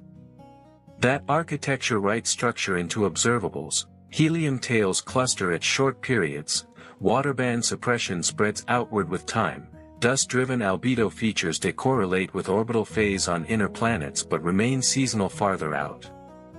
Machine learning classifiers trained on simulated retrievals already recover these gradients when fed spectra plus simple environmental priors, X-ray pressure, radio relic proximity. The moral is procedural: do not fit a planet in isolation when a whole family portrait is free for the taking. Timescales keep the ledger honest. Energy limited escape, M tilde operator eta pi rp3 FEUV slash, GMPK, backslash denim backslash sim backslash ETA backslash pi R underscore P caret 3 F underscore, backslash mathrm EUV, forward slash, GM underscore PK, M tilde operator eta pi rp3 FEUV slash, GMPK. Drains light envelopes in tens to hundreds of mir at cluster-boosted EUV, non-thermal channels at a comparable tax when magnetospheres are squeezed. Aeolian reshaping of landscapes runs from hours, dust devils, saltation bursts, to KYR, dune migration, to mir, Yardang sculpting. Photochemical oxidation can flip redox balances in a few mir once hydrogen export outpaces supply. Volcanic outgassing paces out in 10-year pulses modulated by tectonics and mantle water content. None of these clocks match perfectly, which is why deserts retain texture. A Yardang field can persist under a sky whose chemistry already turned the corner. A world can show helium loss long after its dunes found equilibrium. A brine signature can recur in caves centuries after the last open-air rain. The rock is a faithful witness. Crossbeds and climbing ripples give wind direction and variability statistics. Evaporite sequences rank solubilities, carbonates at the base, then sulfates, then chlorides, while isotope ladders, D/H, *18O/16O, argon and neon pairs, record escape and exchange in mass order. Silica-rich desert varnish grows under UV and dust, darkening near IR slopes without borrowing water features that would betray biology. Impact glass hydrates on cold mornings and dehydrates by noon, riding humidity in mid-IR shoulders that recur with season and microclimate. Cave halides trap bubbles that archive noble gases and trace organics, read across a depth profile and you reconstruct a century-scale cardiogram of a dying sky. Dynamo physics adds one more hinge. Thin or thick, an atmosphere still modulates core cooling by setting surface heat loss. Deserts, especially thin air ones, can hasten cooling and extend dynamo lifetimes, buying magnetospheric protection even as UV bakes the top of the air. Conversely, pressure deserts insulate, cores cool slower, dynamos may persist longer still, but the atmosphere's mass loads pick up processes and changes which escape channel dominates. That feedback explains why some thin worlds keep radio-loud auroras while others of similar mass go quiet. Mantle heat, lithosphere thickness, and sky mass form a three-body problem whose solution space has islands of protection and seas of loss. The false wet problem becomes manageable once cadence enters the plan. Morning brine films deepen 3 micrometers absorption for minutes, perchlorate photolysis toggles O2 and O3 on particle weather timescales, methane from clathrate burps paints transient 3.3 micrometers features that fade in days. None of these correlate with orbital phase the way oceans and clouds do. A boring schedule, multi-epoch spectra across months, co-observed with X-ray/EUV proxies and radio maps of the wind, unmasks them. Stack by position along X-ray edges and radio relics, and the mirages cancel while climate remains. If agency intervenes, it will exploit the cheapest gradients. Upstream plasma loops that fatten magnetosphere's lower ion pickup with watts that domes could never match. Heliostat fields bias diurnal energy so dawns run longer, when capillary chemistry and agriculture are most forgiving, and noons shorter, grain size seeding before threshold winds flip a dust season from runaway to self-limiting. Comet corrals and cryopipelines turn reserves in shadow into weather on demand inside roofed basins held at tens to hundreds of millibars. Radiation mass is free in deserts, dust itself, so walls carry sunlight as heat into the night, smoothing extremes for crops that drink recycled brines. None of this conjures an ocean, but it stretches half-lives, and in logistics that is often the whole game. Zoom back to the jellyfish and the analogy tightens again. Tails are public receipts of broken supply chains, deserts are those receipts paid locally. Read the pressure jumps in X-ray maps, the relic arcs in radio, the beads of H-alpha along streamers, and you can forecast spectra, CO2 deep, H2O shy, O42 proud, helium restless. Read enough spectra against those maps and you can forecast landscapes, bright evaporite rings, dunes with steep forward scattering peaks, yardongs aligned with a wind whose direction you measured from a galaxy-scale shock. The environment is continuous from kiloparsecs to centimeters, the diagnosis should be too. And if a traveler were to stand under such a sky, the lessons would feel practical rather than grand. Noon would arrive as a pale coin above a bright ceiling, shadows would blur, static would prickle in the air, dust would taste of iron and salt. Instruments would foul, but ledgers would fill, grain sizes logged, humidity spikes timed, noble gases bottled, spectra taken at dull, disciplined intervals that let the planet confess not in a single dramatic moment, but in the steady arithmetic of loss. The same arithmetic that pulled a galaxy's gas into streamers wrote polygon cracks into the mud at their feet. Learning to read one teaches you to predict the other, and, sometimes, to nudge both toward kinder numbers. A stellar city switches on when a straight, luminous bar digs its gravitational oars into the disk and begins to move angular momentum outward like a conveyor. Gas that once circled lazily now meets the bar's leading dust lanes as oblique shocks. It cools, compresses, and slips inward along curved streamers, gathering at resonances where orbital families change character. At a kiloparsec scale, a ring kindles, H2 knots ignite in sequence, then overlap into a running fire that traces the oval like embers on a fuse. Deeper in, between the inner Lindblad resonances, orbits rotate 90 degrees and the flow stalls just long enough for self-gravity to bite. Tumors Q dips, sheets fracture into filaments, filaments bead into clumps, and the clumps shear into hundreds of embryonic disks, quiet centrifuges where dust settles, pebbles drift, and the first kilometer-scale bodies begin their bookkeeping. The bar is not decoration, it is a torque machine, and every parsec it pulls inward feeds both a central starburst and the slow assembly line of planets. You can almost read the physics in the image, a bright, rectangular spine, two offset, smoky lanes where shocks live, interior arcs of gas curling like river mouths toward a calm inner pool stippled by protodisks. This pump is not steady, it comes in breaths. When inflow peaks, feedback is fierce, winds, ionizing light, and supernovae drill chimneys through the ring and spray metals over the inner disk.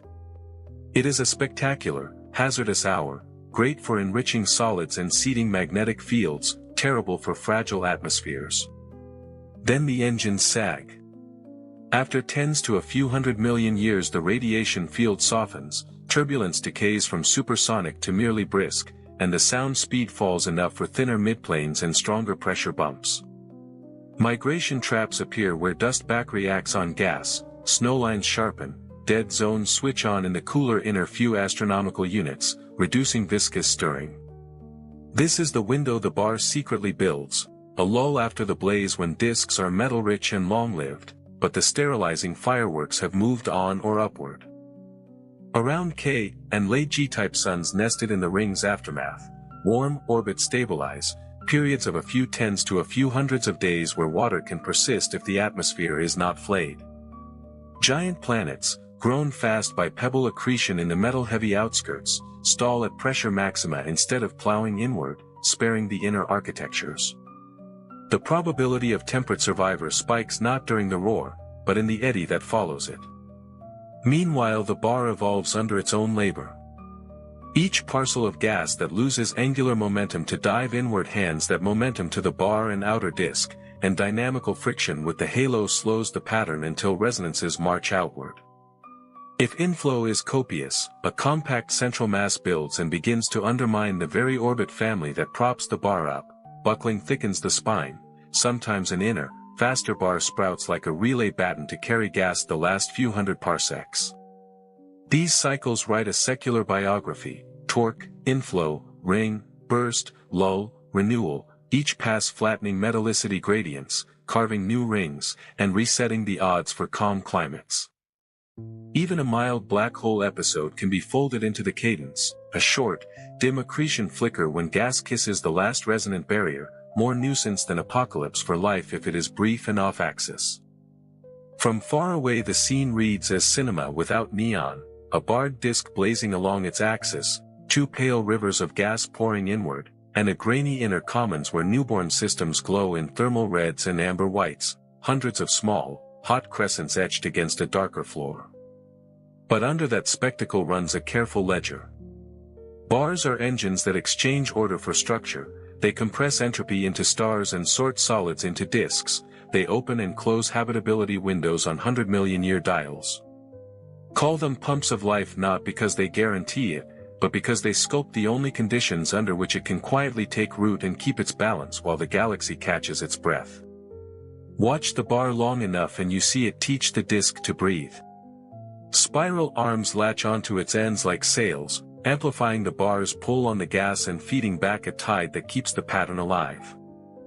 At corotation, where stars orbit with the bar's speed, orbits crowd and then thin like traffic around an on-ramp. Outside, the bar hands energy to the arms and they carry it downrange. Inside, the bar steals energy and the gas surrenders height and radius. Oblique shocks along the leading lanes turn orbital elegance into heat and density, and chemistry follows suit. Carbon chains grow longer, ices flash to vapor and back again, and dust mantles acquire metal skins that make pebbles stickier the next time collisions try to grind them down. The inner ring that seems decorative in a postcard is actually a slow collider, a racetrack where clouds overtake, bump, and merge until they have no choice but to collapse. The sequence repeats, but never exactly. The bar precesses, the halo tug drifts the pattern speed, and every cycle leaves behind a slightly rounder center with a disky, rotation-supported bulge that remembers the bar even if the bar itself fades. Inside the newborn systems, the flow is just as directional. Pressure traps at snowlines and at the edges of low ionization dead zones act like one-way gates, catching millimeter grains and turning a thin dust soup into stripes of abundance. Streaming instabilities wake when solids pile high enough, and gravity finishes the job, knotting pebbles into planetesimals in a geological blink. In high-metallicity disks born from bar-fed gas, cores fatten quickly, but the same pressure bumps that helped build them also stop their drift, holding would-be giants in check before they bulldoze the inner real estate. Magnetic fields, stretched by shear and threaded by newborn currents, braid the gas and seed weak winds that carry away just enough angular momentum to keep accretion smooth without shredding the midplane. The ultraviolet glare that once sterilized the ring now flickers from farther out, filtered by dust and chimneys, cosmic rays that spike during the burst decay with their short-lived sources, and ionization settles into a patchwork that favors layered, stable atmospheres over stripped, bare rock. The central engine, if one lights, tends to whisper rather than scream during the quiet turn. A modest, dusty accretion episode can illuminate the last few hundred parsecs and inflate a warm molecular wind that scours the cavity without punching a hole through the disk. It is an odd kindness, a nudge that clears the innermost gas reservoir before it can overfeed the next burst, buying the ring a longer, softer afterglow. In that afterglow, water delivery becomes choreography rather than chaos. Icy fragments from beyond the snowline are jarred into slow diffusion by bar-driven resonances. Weak, secular tugs sweep them inward over millions of orbits instead of hurling them in a single storm. Each impact writes a small, survivable chapter into an atmosphere's ledger, and escape speeds, now unthreatened by nearby giants, keep what is gained. Even failure carries information. Bars that grow too efficient build a central mass concentration that sabotages the very orbits that support them. The spine kinks, the pattern softens, and for a while the disk coasts on memory.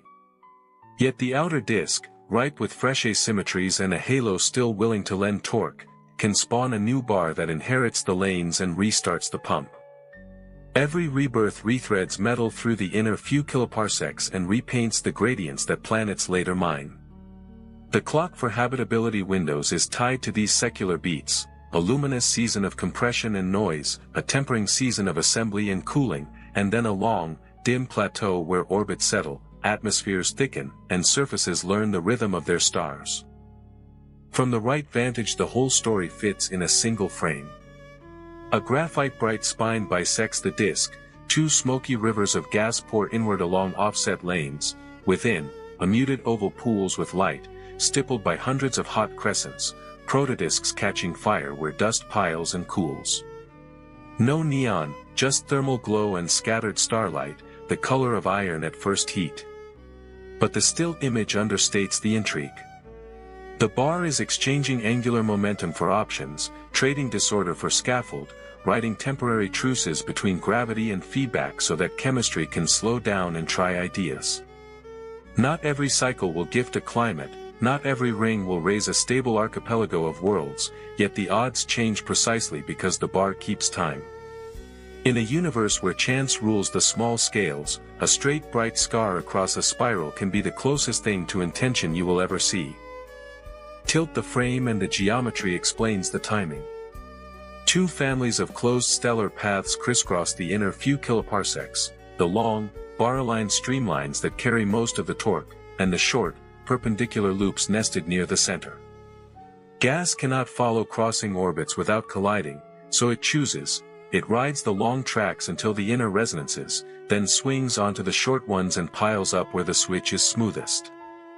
That is why the star-forming oval sits just inside the dust lanes and why the hottest newborn clusters march like pearls with an age gradient around the ring, compressed first at the contact points, older downstream as feedback hollows their cocoons.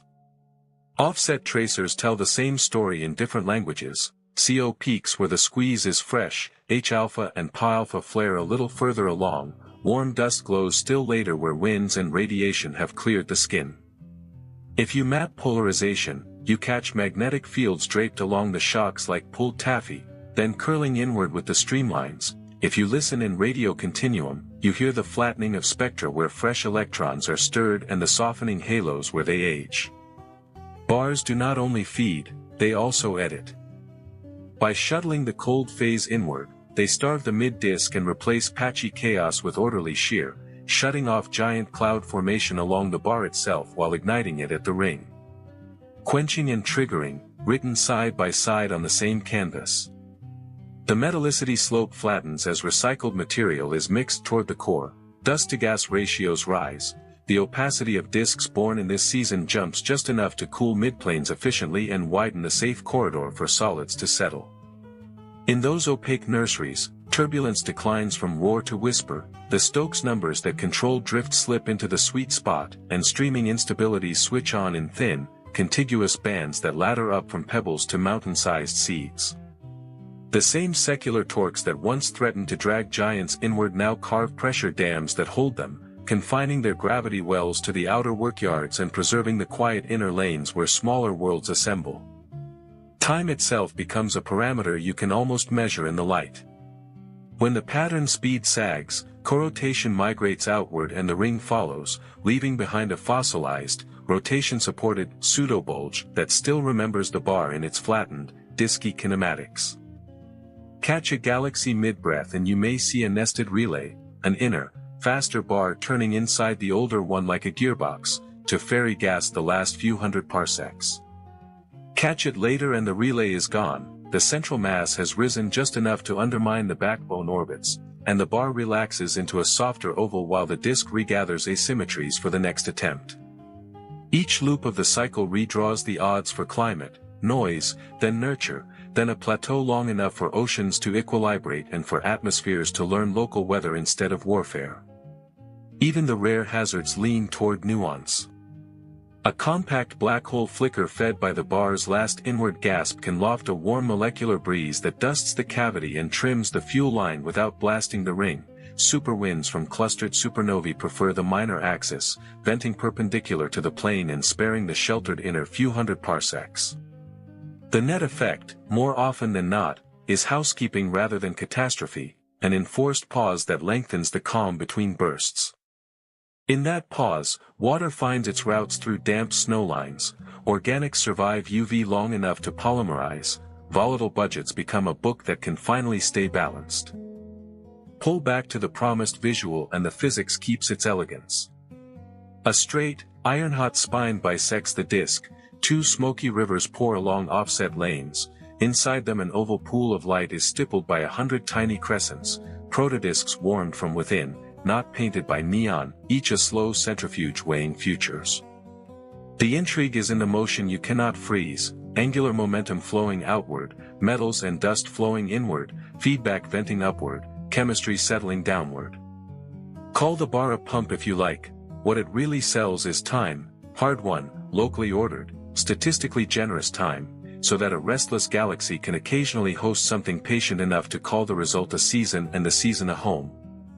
Across cosmic time the bars offer changes. Early disks were hot, clumpy, and thick, torques came from massive knots that crashed inward and burned bright, a fast, violent way to feed centers. As universes aged and disks cooled, long-lived spines took over. The fraction of galaxies with strong bars climbs in the nearby epoch, just when metallicities are higher, dust is more abundant, and disks can hold a rhythm instead of a riot. That shift matters because the warm window is not just about distance from a star, it is about the background pace. Bars deliver gas in pulses and then dim, and late-time bars tend to dim into quieter neighborhoods, UV fields down, cosmic ray pressure softer, turbulence subsonic, conditions that lengthen disk lifetimes and let atmospheres keep what they earn. You can test the storyline in light that cares about motion. Along each dust lane the shock bends starlight and reddens it over scales of only tens of parsecs, just inside, CO filaments curl into the ring, and a few hundred parsecs further along, P-alpha and Br gamma beads flare where clusters have just shed their cocoons. Farther yet, warm dust glows at 24 micrometers as supernovae start to clear the skin, and non-thermal radio brightens where electrons are still young. Outer rings at the bar's far resonance hang like faint halos, signposts that angular momentum has been parked at the rim. Map polarization and you watch fields combed flat along the lanes, then corkscrewing inward with the streamers toward a circumnuclear disk the size of a small galaxy's downtown. Each tracer is a clock, read enough of them and the cadence of burst and lull resolves like a double heartbeat. Under the hood the bar writes small rules that become large outcomes. Pressure bumps at opacity and snowline transitions trap solids. Rossby waves at the edges of those bumps spin up vortices that warehouse pebbles. Ambipolar diffusion and weak ionization clip the wings of magnetorotational turbulence just enough to keep midplanes thin. Streaming instability wakes once solids load the gas to the right fraction, and kilometer bodies appear quickly enough to outrun drift. In bar-fed, metal-rich disks, cores grow but stop at the traps they helped create, and hot Jupiters that would have bulldozed inner real estate remain marooned at safe distances. Photoevaporation, once a scythe in harsh starbursts, turns into a gardener. Disk winds peel only the lofted froth, leaving the dense midplane to finish its slow centrifuge. Even the hazards tend to be directional rather than absolute. Bar buckling heats orbits vertically for a spell and thickens the spine, but most feedback vents up the minor axis, away from the ring and the nestled systems inside it. Modest black hole flickers lift warm molecular breezes that dust the cavity and trim the inflow instead of detonating it. A compact central mass can weaken or even dissolve the bar for a time, and that sabbatical itself becomes a gift, a longer plateau of ordered gas, weak tides, and durable climates before the next relay sprouts. Pull the camera back to the promised scene and the physics stays legible without neon. A graphite bright beam cuts the disk. Two smoky rivers of gas pour along offset lanes toward an inner oval that shines like a low ember. In that oval, hundreds of tiny crescents glow, protodisks catching their own heat, some ringed, some striated, most tilted a little by the local shear.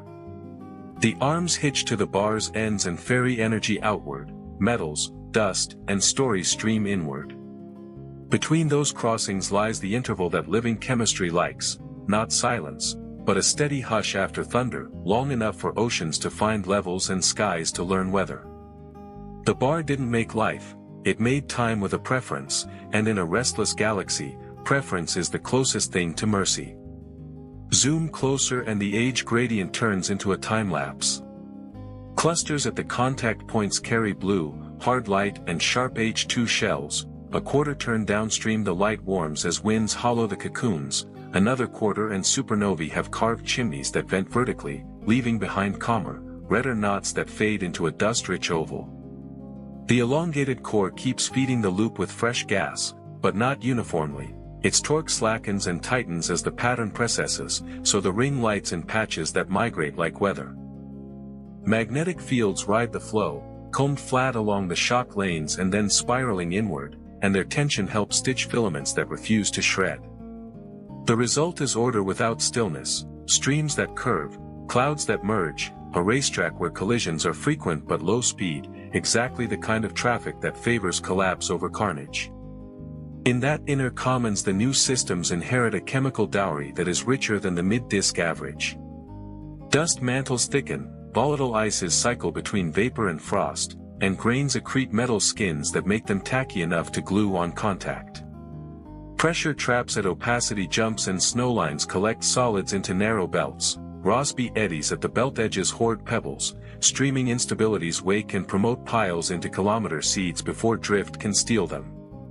Cores climb the mass ladder quickly, but the same pressure dams that built them also act as brakes, catching would-be giants before they surge inward and overturn the inner lanes.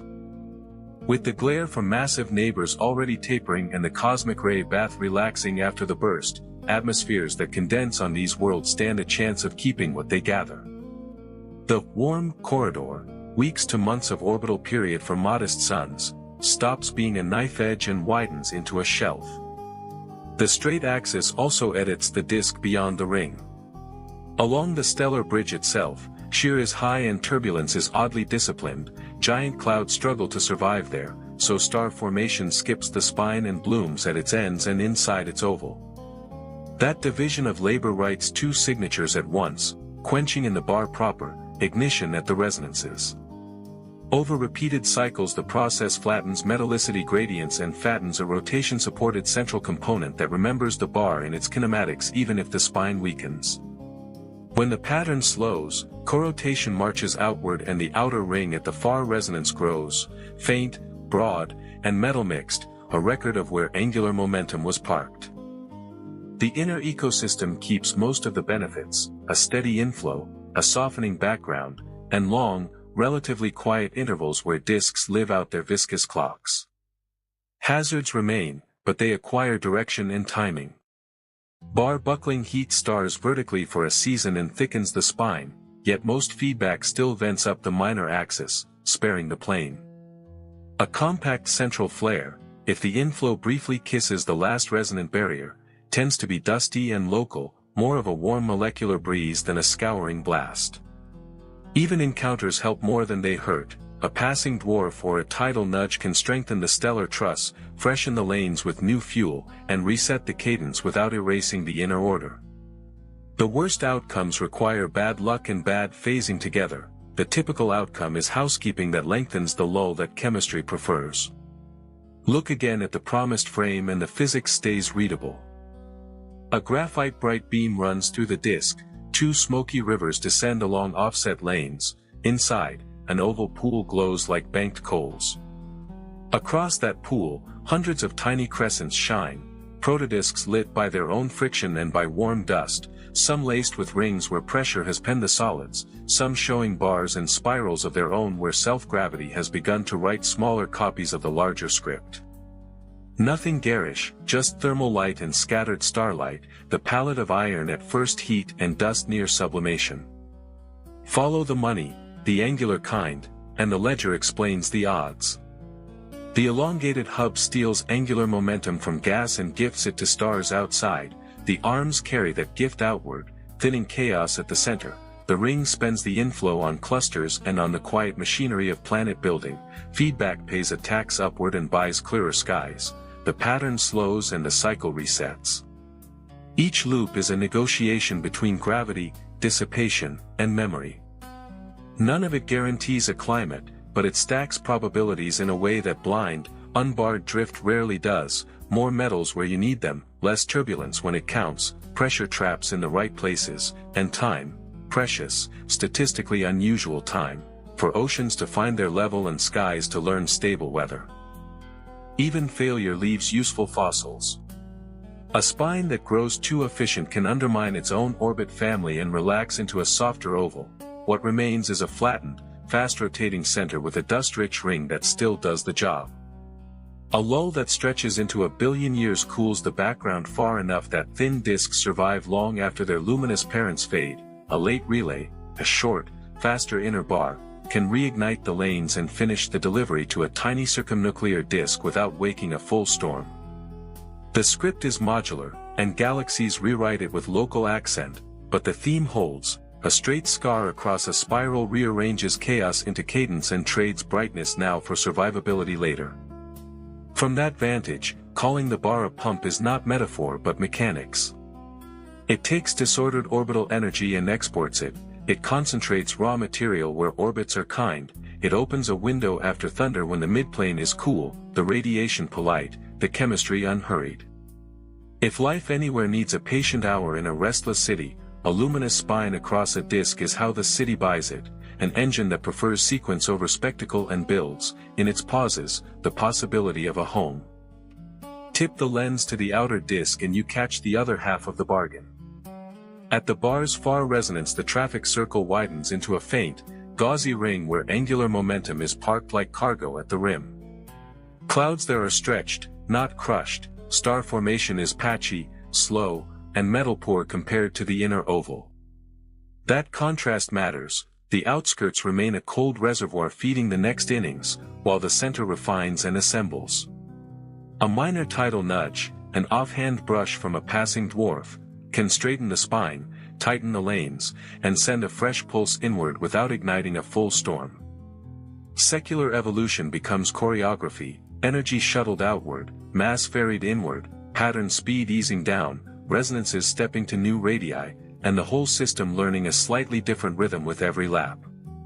Inside the ring, kinematics whisper how gentle the favorable seasons are.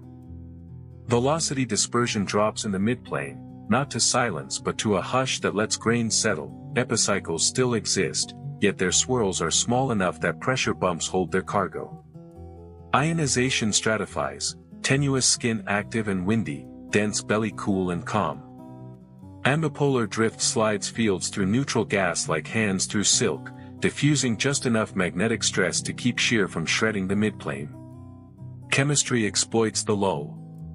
Carbonates condense at warm borders, organics polymerize instead of pyrolyzing, sulfur cycles without erasing water. The inventory that worlds need, volatiles, metals, catalysts, arrives in proportions that make geologies varied and skies stable, the two conditions most correlated with long-lived surfaces. Closer to the spine, the stellar backbone edits orbits in 3 dimensions. A brief buckling phase lofts stars above the plane and leaves behind a peanut-shaped kernel whose rotation still remembers the bar's cadence. Stripped of much of its cold gas, the spine becomes a truss rather than a nursery. It carries torque, not cradles. That division of labor is why the postcard shows emptiness along the bar and fireworks at its ends and inside its oval. Quenching and ignition sharing a single mechanism is not a paradox but a feature, the same ordered shear that forbids giant clouds in the bridge hurls gas toward resonances where collapse is inevitable and productive. Not every relay ends softly. A central mass can grow steep enough to scramble the orbit family that props the spine, and the bar will relax into an oval. Yet the fossils it leaves, the flattened, rotation-supported core and the mixed metal inner few kiloparsecs, keep doing the quiet work. They mint clusters, host long-lived disks, and buffer feedback so that the next pulse arrives as rain rather than hail. When a short, faster inner bar sprouts, it is a whispering gearbox, not a siren, a few hundred parsecs of extra torque that finishes the delivery without bringing back the thunder. Those episodes, stacked over hundreds of millions of years, are how a restless galaxy writes patient chapters, intervals long enough for climates to equilibrate, oceans to redistribute heat, and atmospheres to learn local weather instead of surviving local war. Frame the scene once more and let the intrigue sit in the physics you can nearly see. A straight, iron-bright scaffold bisects the disk, 2 muted rivers of gas curl inward along offset lanes, an inner oval smolders like banked coals, across it, hundreds of tiny crescents glow with their own heat, some ringed where pressure arrests drift, some striated where self-gravity has begun to draft miniature bars and spirals. Energy flows outward, matter flows inward, feedback vents upward, and chemistry settles downward. The elongated hub is not a flourish, it is a preference machine, taking a messy city of orbits and for a while choosing arrangements that favor continuity over spectacle. In those chosen intervals, chance stops feeling alone. The window for temperate worlds widens from a sharp ledge to a gentle shelf, and a spiral with a scar across its heart quietly becomes a better host for time. Statistical hints gather when you stack many barred cities at once. Metallicities run flatter inside the inner few kiloparsecs than beyond, rings host clusters with tidy age gradients, dust lanes stay razor-thin and offset, betraying shocks that never quite sleep. In integral field maps the gas spins on one rhythm while the stars hum on another, and the beat difference marks the pattern speed. Most spines end just shy of corotation, fast enough that arms hitch to the tips and ferry energy outward, slow enough that gas can still feel the pull and slip inward along the leading lanes. Where corotation drifts, the whole orchestra retunes, the ring walks, the contact points migrate, and last year's hotspots cool into today's red knots. Follow the manifolds around the bar's saddle points and the traffic plan pops into view. Trajectories that graze the Lagrange gateways peel into streams that either escape to the arms or spiral down toward the inner oval. Dust rides these highways like smoke tracing wind, announcing every bend with a kink and every shock with a sharp, dark edge. Inside the inner resonances, the closed family of short, central loops, those perpendicular orbits that gas prefers once the geometry flips, builds a compact, rotating disk that acts as a staging yard. From there, only a few hundred parsecs remain to the very center, and those last steps are governed by quieter gear, a small, faster relay bar if one exists, spiral dust fingers if it doesn't. Simulations that start messy and gas-rich end up writing the same choreography by themselves. Stir a young disk until it grows a spine, feed it, let feedback blow chimneys, slow the pattern, repeat. Each round trims the metallicity slope, fattens a rotation-supported core, and lengthens the intermission between roars. Crucially, the intermission is not empty. Turbulence decays from supersonic to gently transonic, the sound speed falls, the scale height shrinks, pressure traps sharpen at opacity jumps and snow lines. In that regime, solids stop behaving like free dust and start behaving like freight, captured, warehoused, advanced along belts and vortices until gravity signs for delivery. The exoplanet arithmetic changes with that logistics plan. High solid-to-gas ratios build cores quickly, but pressure dams that form from the same physics keep those cores from stampeding inward. Temperate corridors cease to be narrow ledges and become terraces, weeks to months orbits for modest suns with midplanes cool enough to keep volatiles, warm enough to keep oceans mobile, quiet enough that atmospheres don't boil away in tantrums. Giants still grow, but they loiter at the shelves that raise them, shaping outer climates while leaving inner lanes in peace. When giants do wander, they do so after the burst, through thicker, cooler air, in migrations that reshape but do not raise. The hazards never vanish, they line up.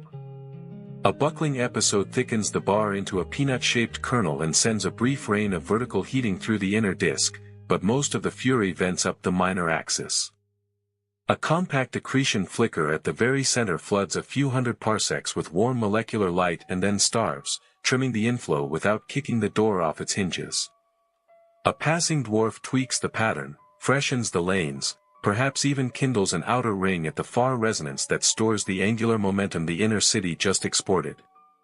None of these are guarantees, all of them are biases, small tilts that make the calm last longer than it would by accident. Even the color palette tells on the physics without resorting to neon. Iron first heat at the spine, soot dark at the shocks, ember red in the ring where dust glows and newborn clusters push back their cocoons, faint amber along the arms as they carry the bar's surplus into the outskirts. Inside the oval the crescents multiply, slender arcs where rings and gaps have penned solids, thicker halos where accretion is still hot, occasional bars and spirals inside disks where self-gravity has started to write miniature copies of the grand design. It is a quiet blaze, readable at a glance and inexhaustible on closer inspection. Time scales stack like nested clocks. Tens of millions of years for a ring to light and drift, hundreds of millions for a pattern to slow, a relay to sprout, or a spine to relax, a billion for gradients to flatten into memory and for a rotation-supported center to take on a life of its own. Habitable intervals sit between these gears, longer than the flare of a single burst, shorter than the death of the pattern, long enough for oceans to equilibrate and for skies to invent weather instead of survive it. What bars sell, in the end, is not certainty but duration, ordered stretches in noisy neighborhoods, stretches in which chemistry can finish sentences it usually has to abandon. If you want a field test, listen in multiple languages at once.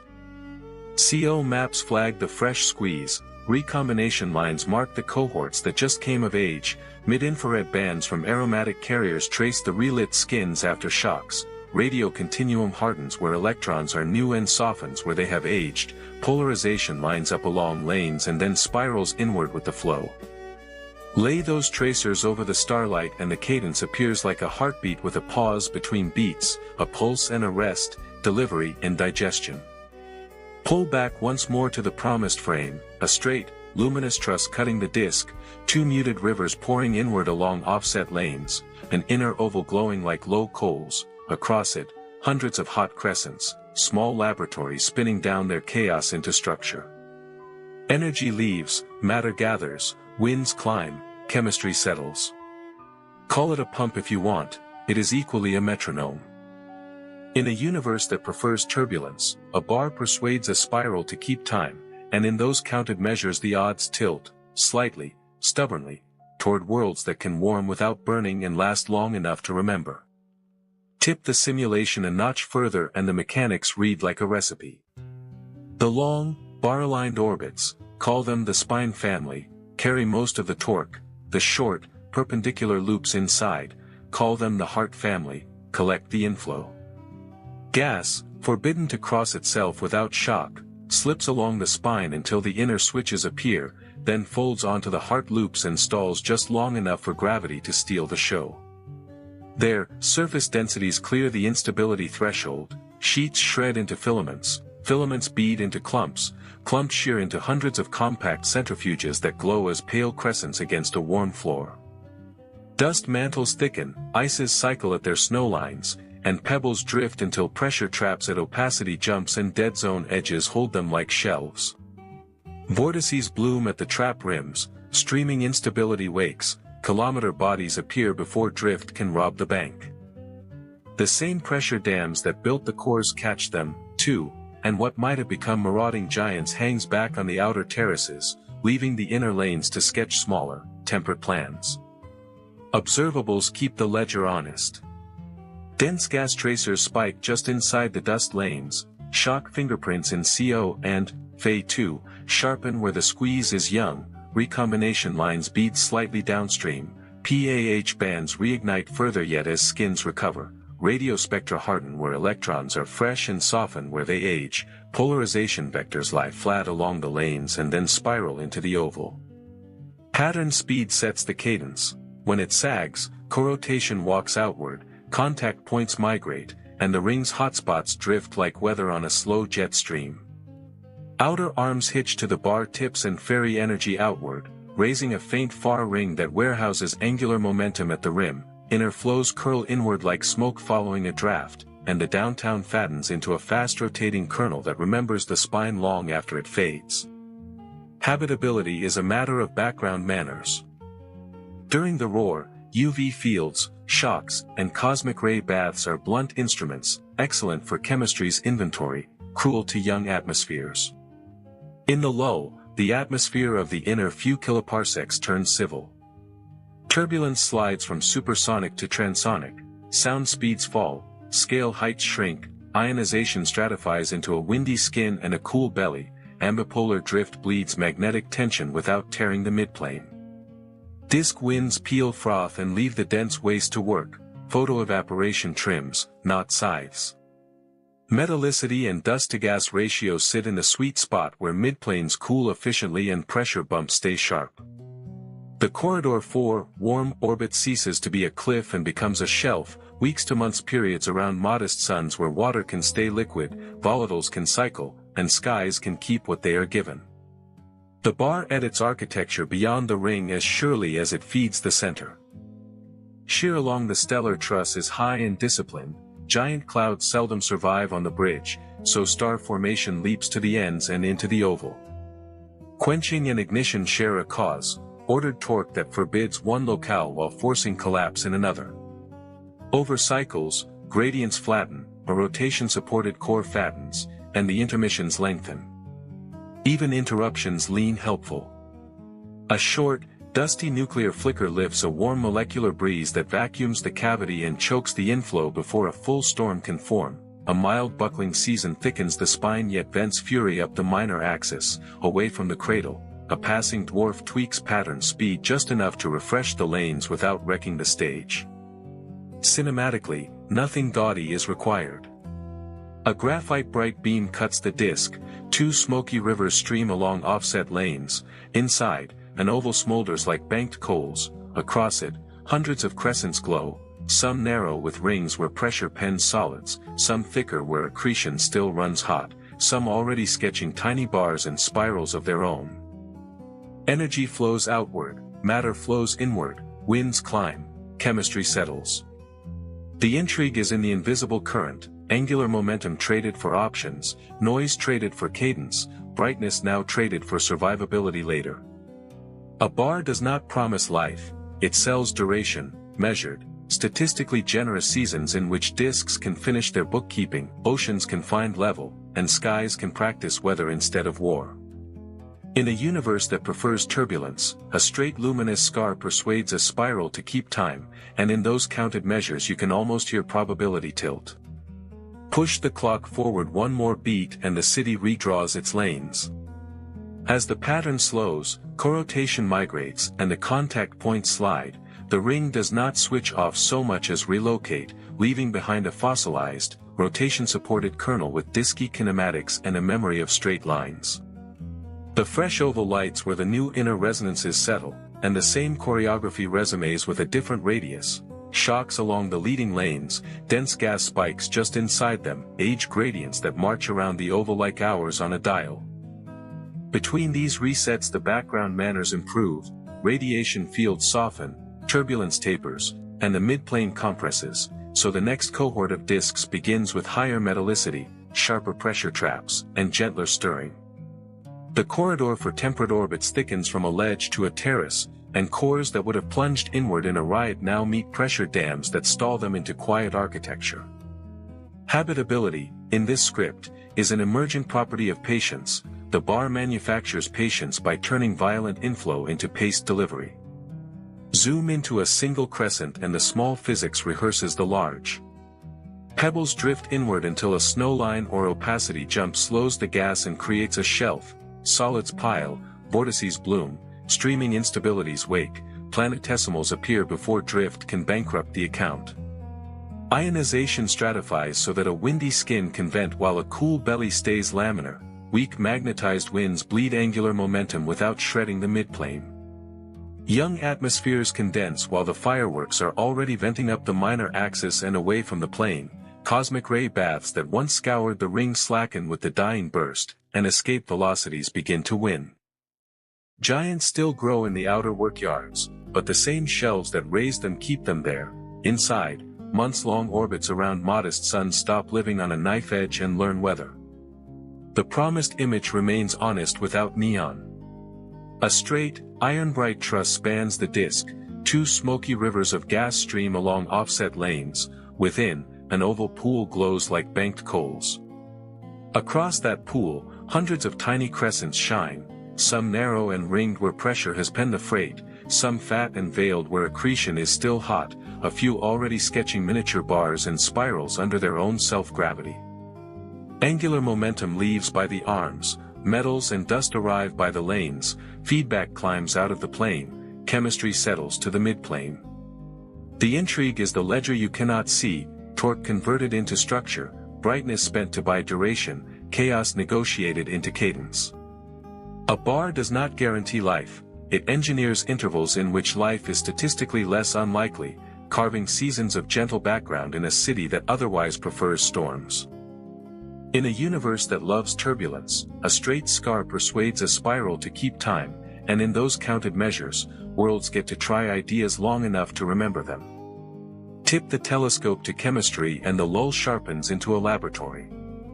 The inflow salts the inner kiloparsec with fresh metals and dust, so cooling times shorten and clouds reach higher densities before feedback can bite. Grain mantles cycle through frost and vapor at snowlines that now sit closer to the star, plating pebbles with sticky skins and raising the collision efficiency that turns sifted dust into freight. Carbon chains survive shocks better when the background UV is down, nitriles and simple alcohols last long enough to seed the next steps, sulfur stops behaving like a vandal and starts acting like a catalyst. The midplane, thin and slightly magnetized, becomes an assembly belt with built-in quality control, pressure shelves pin the inventory, vortices warehouse it, and weak winds keep the belt moving without rattling the cargo. Kinematics sketch the quiet in numbers that feel like weather. Velocity dispersion sag to the low tens of kilometers per second in the gas, shear remains high where it should, along the stellar truss, but inside the oval the flow curves, not clashes. Oblique shocks at the lanes still right crisp edges, yet just inside, line widths narrow and the rotation curve turns velvet smooth. Pattern speed sets the tempo, As it eases, the resonance radii walk outward and the ring follows, the contact points drifting like a slow front across a continent. Each relocation inherits a richer mixture, flatter abundance gradients, higher dust to gas, so every new cohort of disks begins a little cooler, a little stickier, a little better at holding on to what matters. Architecture responds with restraint. In the outer workyards, cores fatten quickly on pebble diets, but pressure dams that helped build them also arrest their march, leaving would-be giants loitering where they sculpt climates without raising inner streets. Inside, months-long orbits around modest suns graduate from knife edge to terrace, enough irradiation to keep oceans moving, not enough tantrum to boil skies. Dead zones bloom at the right radii to mute turbulence without stopping accretion, magnetized breezes peel only the froth and spare the dense waste where atmospheres thicken. A skyline of small worlds is more likely than a few bullies, multiplicity replaces melodrama. The stellar backbone keeps editing the city as it feeds it. Along the bar proper, ordered shear suppresses giant clouds, star formation dodges the spine and blooms at its tips and in the oval it supplies. Quenching and ignition read as opposites in photographs and as cause and effect in dynamics. Over cycles, the center flattens into a fast-rotating kernel that remembers straight lines in its orbits even after the truss softens, metallicity slopes level, the intermissions lengthen. A mild buckling season thickens the spine into a peanut-shaped core and vents heat up the minor axis, away from the cradle. A dusty central flicker trims the fuel line rather than detonating it, buying the ring a longer, softer afterglow. Even the outskirts take a role that makes the whole sustainable. At the far resonance, a faint outer ring stores the angular momentum the bar exported. It is a reservoir that keeps the inner pump from starving and a brake that keeps the pattern from racing. Arms hitched to the bar tips ferry energy outward like tethers, small asymmetries, refreshed by tides or lopsided accretion, keep the spine honest. When the pattern slows too far and the orbit family that props the truss begins to fail, the city coasts on its rotation-supported memory until a new relay sprouts. Secular evolution is not a single event, it is a habit. Observables line up like instruments in an orchestra you can hear with the right receivers. Dense gas tracers spike just inside the dust lanes, shock fingerprints sharpen at the kinks, recombination lines bead along the ring with a clean age gradient. Mid-infrared bands relight the skins after the squeeze, radio spectra flatten where electrons are fresh and soften where they age, polarization vectors lie along the lanes and then twist inward with the flow. Stack those maps and the cadence appears, delivery, digestion, delivery again, each beat slightly slower, each rest slightly longer, each cohort of disks beginning under gentler manners. Drill down to a single crescent and you still find the bar's signature. Rings and gaps mark where pressure has penned the freight, a soft wind lifts only the high-altitude chaff, the laminar belly carries pebbles inward until a snowline arrests them and a vortex banks the pile. Streaming instabilities wake at the right load, kilometer seeds arrive before drift can embezzle the account.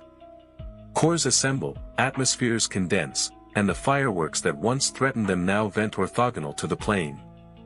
The difference between catastrophe and climate is rarely a new ingredient, it is timing. The truss manufactures timing. Pull back to the frame and nothing garish is required. A straight, iron-bright scaffold cuts the disc. Two smoky rivers of gas pour along offset lanes. An inner oval smolders like banked coals. Across it, hundreds of small crescents glow, thin where pressure pens solids, thick where accretion still runs hot, a few already showing miniature bars and spirals under their own gravity. Energy leaves by the arms, matter gathers by the lanes, winds climb out of the plane, chemistry settles to the midplane. Call it a pump, a metronome, an auditor, it trades angular momentum for options and brightness now for duration later. In a universe that defaults to turbulence, a luminous scar persuades a spiral to keep time, and in those counted measures the odds tilt, quietly and persistently, toward worlds that can warm without burning and last long enough to learn their own weather. Turn the camera into prediction mode and the script starts offering tests. If bars really manufacture patient seasons, then ring-borne systems should skew toward compact, multi-planet architectures with low eccentricities and modest mutual inclinations, chains that hint at pressure shelves and gentle migration rather than bull-in-a-china shop giants. Hot Jupiters should be rarer for these cohorts because the same dams that helped fatten cores also stalled inward rush. Warm, giants marooned at exterior traps should be the typical heavyweights, shaping climate from afar instead of raising inner streets. Atmospheres on inner small worlds should carry the signature of a tempered nursery, higher metal hydrides early, then a slow tilt toward water and CO2 as photoevaporation eases and delivery trickles in across cooled snowlines. None of this requires miracles, it only requires a background that calms down on schedule. Observables line up in layers that cross-check each other. Steeper age gradients along the inner ring than along the arms, but with softer UV fields a quarter turn downstream, dense gas tracers spiking just inside dust lanes, then a clean handoff from H2 lines to warm dust bands to non-thermal radio as clusters mature, polarization vectors combed along shocks and spiraling inward across the oval, metallicity slopes flatter in the inner few kiloparsecs than beyond, with dust-to-gas ratios just high enough to sharpen pressure shelves. Stack those maps over stellar kinematics and the pattern speed drops out of the difference between the gas beat and the star beat. Watch that speed sag across a sample and the resonances should walk outward with it, pulling the ring and its age dials along like a tide. Drill back into the crescents and the microphysics echoes the verdict. Streaming instability does not need heroics when solids are pre-sorted, vortices at shelf edges warehouse pebbles, magnetized breezes lift only froth, and the midplane, thin, cool, slightly ionized, lets kilometer bodies appear before drift can embezzle the account. Dead zones turn turbulence from roar to murmur without freezing accretion, snowlines plate grains with sticky skins that boost collision efficiency by quiet percentages that compound. Giants still happen, but their wakes are gentler, their migrations later and slower, their final parks at the very shelves that raised them. The inner lanes, spared the stampede, sketch delicate plans and have time to revise them. Even the failure cases teach the rule. A central mass that grows too steep can unravel the orbit family that props the spine, the bar relaxes into an oval and the lanes go soft.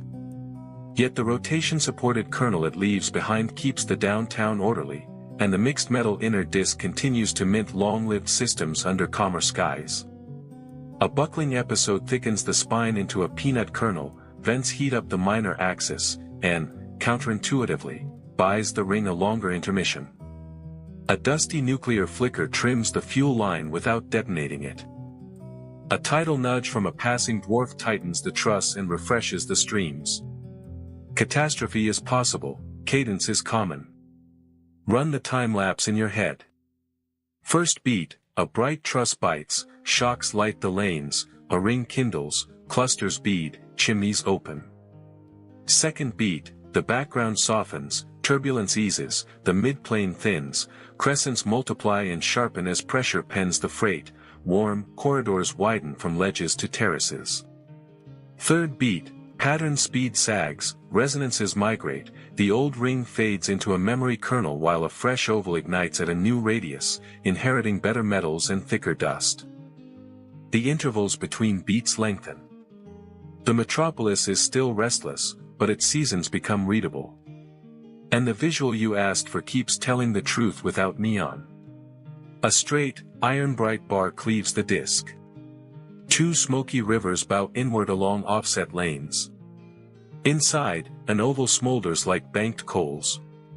Across that oval, hundreds of tiny, warm crescents, protodisks catching their own heat, some ringed where pressure pens the inventory, some veiled where accretion still runs hot, a few already sketching miniature bars and spirals of their own. Angular momentum flows outward through the arms, metals and dust flow inward along the lanes, winds carry the noise up and away, chemistry settles down. The bar is not a promise, it is a preference. It takes a galaxy that would rather be thunder and teaches it to count to 4, again and again, until chance stops being alone and time, for a while, belongs to worlds that can use it.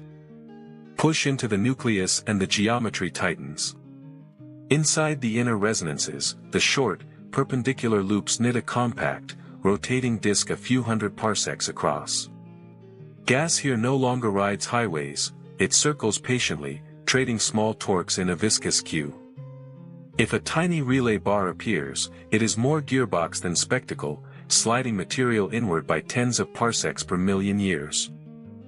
The payoff is incremental but decisive, a circumnuclear disk that feeds clusters in bursts, salts the region with fresh metals, and then idles. During idle the radiation field softens, shear stays orderly, and the thin midplane becomes a chemical workshop where grains plate, stick, and step up the ladder from pebbles to planetesimals on timelines that outrun drift. Read the pattern as kinematics and the cadence falls out.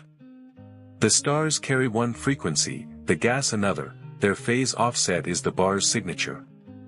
Apply a continuity trick, the Tremaine-Weinberg method, and the pattern speed drops out without guessing.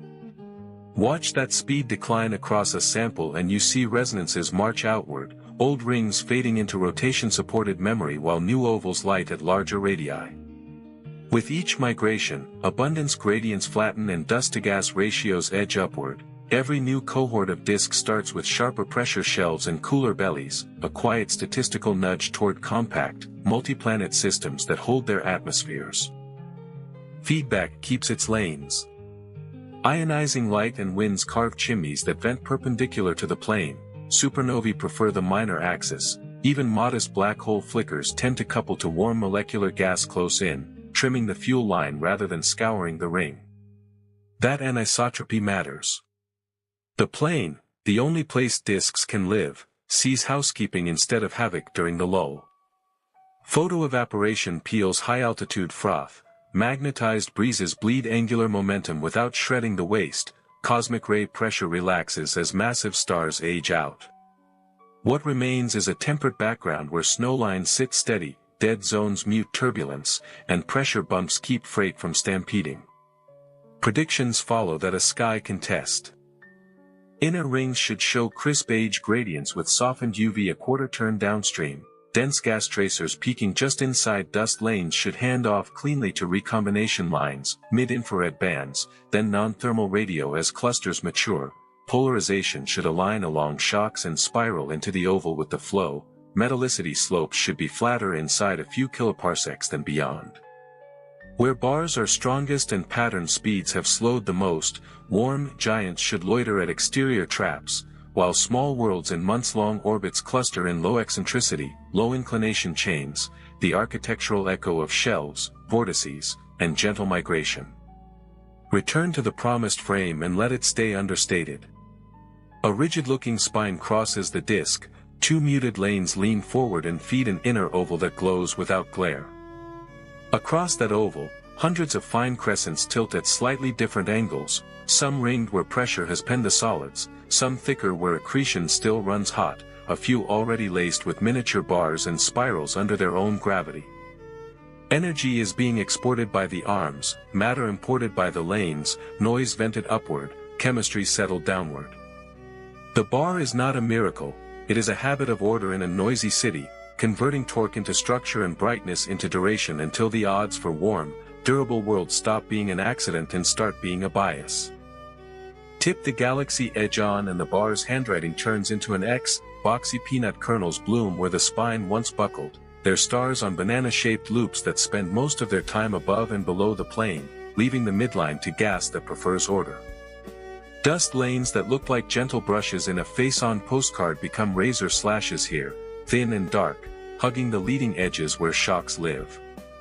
The chimneys opened by clustered supernovae red as pale, vertical veils.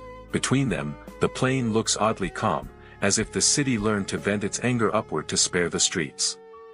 Even the rotation curve whispers the compromise, a firm rise, a soft shoulder across the bar, and a velvet turn inside the ring where orbits are circular enough for chemistry to keep appointments. Bars speak dialects, and each accent reshapes the odds. A strong, short spine pushes corotation barely beyond its tips, arms weld to the ends and ferry energy outward efficiently, while gas still feels the inner tug and slides along the lanes.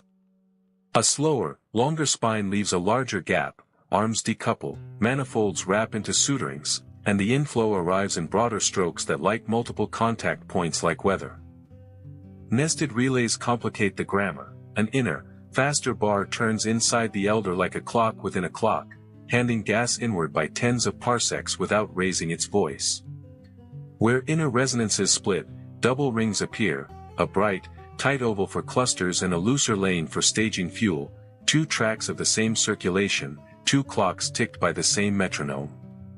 Follow the manifolds around the bar's saddle gates and the traffic resolves into rules. Trajectories skimming the L1 and L2 gateways peel into streams that either leap to the arms or spiral down to the oval. Small changes in pattern speed move the gates and rewrite the map.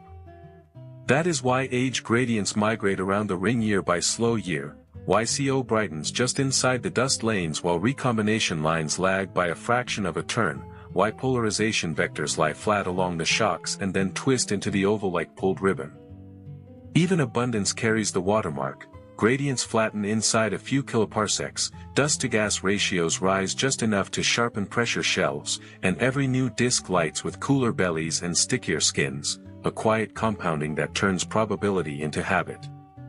Inside a single crescent the same choreography plays small. Pebbles drift, hit a shelf at a snowline or opacity jump, and pile until vortices bloom. Streaming instability wakes when the load crosses a quiet threshold, and kilometer bodies appear before drift can embezzle the account. Ionization stratifies so a windy skin can vent while a cool belly stays laminar. Weak magnetized breezes bleed angular momentum without shredding the midplane. Cores climb mass ladders quickly in this metal-rich air, but the shelves that fed them also anchor them. Would-be giants loiter at the outer terraces and sculpt climates from afar. Inside, months-long orbits around modest suns stop living on a knife edge and learn seasons. Atmospheres condense under muted tantrums. Water finds cycles that repeat. Even hazards arrive with timing that favors survivors.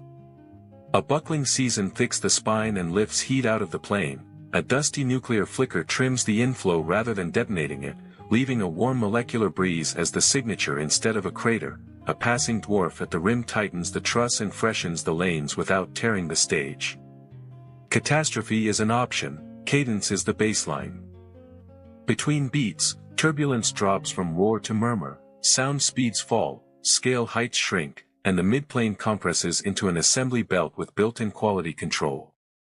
The lull is not empty, it is precise.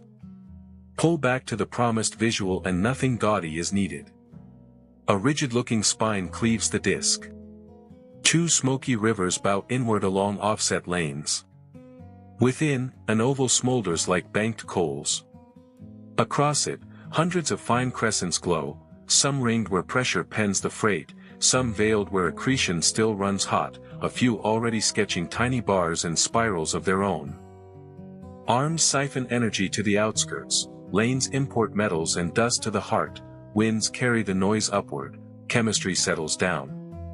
Call the bar a pump, or a metronome, or an auditor, it trades angular momentum for structure and brightness now for duration later. In a universe that loves turbulence, a straight luminous scar persuades a spiral to keep time, and in those counted measures the odds tilt, quietly, stubbornly, toward warm worlds that can last long enough to write weather into memory. Tip the lens to asymmetry and another lever appears. Lopsided, one-armed waves drift through barred centers like slow weather fronts, nudging gas off perfect ovals and sprinkling it into the staging yard in gentle, low-mach streams. Nuclear spirals, thin, dusty filigrees nested inside the ring, do the last miles of delivery without raising their voice, handing fuel to a circumnuclear disk in pulses that look like heartbeat noise rather than storms. Each pulse salts the inner few hundred parsecs with fresh metals and dust, shortens cooling times, and resets the chemistry clock without spiking the UV field. The ring answers with clusters born on schedule and with fewer tantrums, and the crescents across the oval sharpen their rims as pressure shelves harden. Architecture echoes that patience. Outer resonances park angular momentum in faint or 1/2 suturings, a break that keeps the spine from racing while the heart keeps its cadence. Inside, the orbit families trade places only where the geometry is kind, so shocks stay confined to the leading lanes and line widths narrow just beyond them. Velocity ellipsoids flatten, dispersion drops to the quiet but not still regime, the rotation curve turns into a smooth shoulder across the bar and a velvet rise inside the ring. In that environment, pebble isolation masses are reached early but not exceeded wildly, cores cap themselves at shelves instead of charging inward, and hot Jupiter archetypes become outliers rather than fate. Warm giants marooned at exterior traps shape climates from afar, setting gentle secular beats instead of erasing streets. Time keeps compounding the bias. Each bar breath slows the pattern a touch, walks corotation outward, and lights a new oval at a larger radius with flatter gradients and higher dust to gas. Every new cohort of disks begins a fraction cooler and stickier, with dead zones positioned to mute turbulence without freezing accretion, and with snowlines steady enough that delivery is diffusion rather than hail. Feedback continues to vent up the minor axis, ionized chimneys, warm molecular veils, leaving the plane to bookkeeping. Photoevaporation trims foam, magnetized breezes bleed momentum, ambipolar drift lets fields slide instead of tear. The midplane becomes an assembly belt with quality control. Even endings are constructive. If a central mass steepens and the orbit family that props the spine unravels, the bar relaxes to an oval and the city coasts on its rotation-supported memory, flat fast stars, mixed metals, ordered shear. That sabbatical is a long intermission for climates, fewer shocks, softer radiation, slower cosmic ray baths. A future relay can sprout when asymmetries return, and the cadence resumes with a slightly better hand.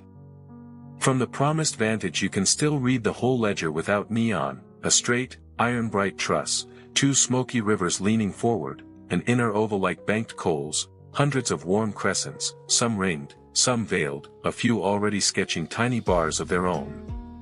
Energy leaves by the arms, matter gathers by the lanes, winds climb out of the plane, chemistry settles down. The bar never guarantees a habitat. It manufactures time with a preference, ordered, statistically generous minutes in which disks finish their plans, oceans find levels, and skies learn weather well enough to remember it. Molecular clouds are vast, cold accumulations of gas and dust where the raw ingredients for stars are concentrated. Composed primarily of molecular hydrogen, with traces of helium and heavier elements, these regions are so dense that light struggles to penetrate, hiding their internal structure from optical view. Inside, gravity slowly gathers matter into denser clumps, where turbulence and magnetic fields weave complex filaments. As these filaments contract, their central regions heat up, forming protostars that will eventually ignite nuclear fusion. Surrounding material spirals inward through accretion disks, while powerful outflows carve channels through the dark cloud. Shock waves from nearby supernovae or passing spiral arms can compress sections of the cloud, triggering waves of star formation that propagate like ripples through the interstellar medium.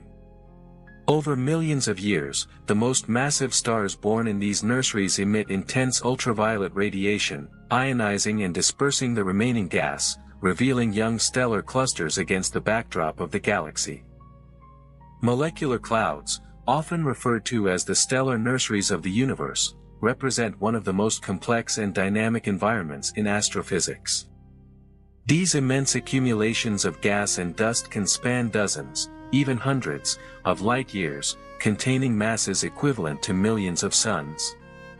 Their primary constituent, molecular hydrogen, H2, exists in conditions so cold, often only 10 to 20 Kelvin above absolute zero, that the gas remains in molecular form, shielded from the destructive influence of ultraviolet photons by thick layers of dust grains. These dust particles, composed of silicates, carbon compounds, and ices of water, ammonia, and methane, absorb and scatter visible light, rendering the clouds opaque to optical observation and creating the dark silhouettes seen against the bright star fields of the Milky Way. Internally, molecular clouds are far from homogeneous. They exhibit a fractal-like hierarchy of structures, giant filaments stretching across tens of parsecs, dense knots of material where gravity overcomes internal pressure, and turbulent eddies generated by the interplay of galactic shear, supernova shocks, and magnetic field tensions.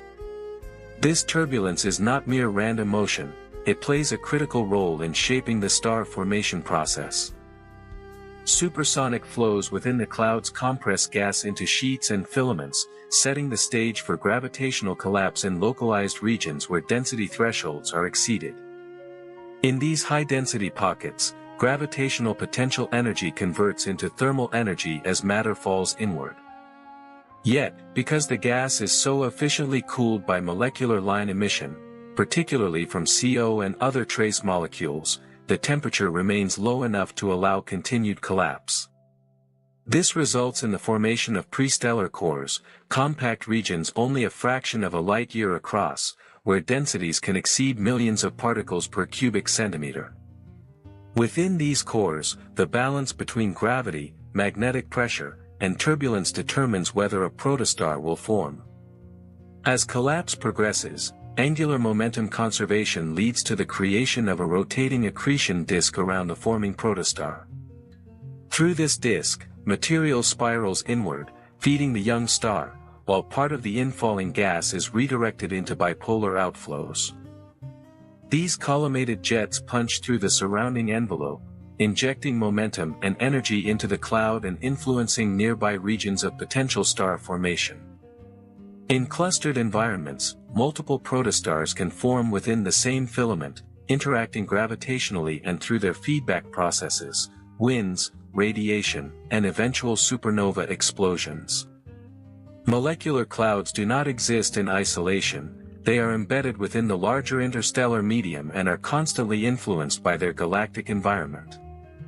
Spiral density waves in galaxies can compress atomic gas into molecular form, while feedback from previous generations of massive stars can either disrupt clouds entirely or compress them into new star-forming regions.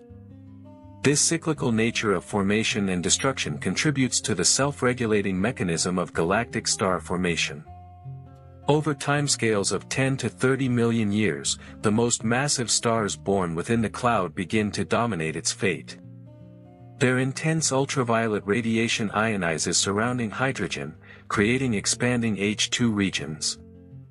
Stellar winds and radiation pressure sweep away the remaining molecular gas, halting further star formation in the immediate vicinity and dispersing the cloud into the interstellar medium.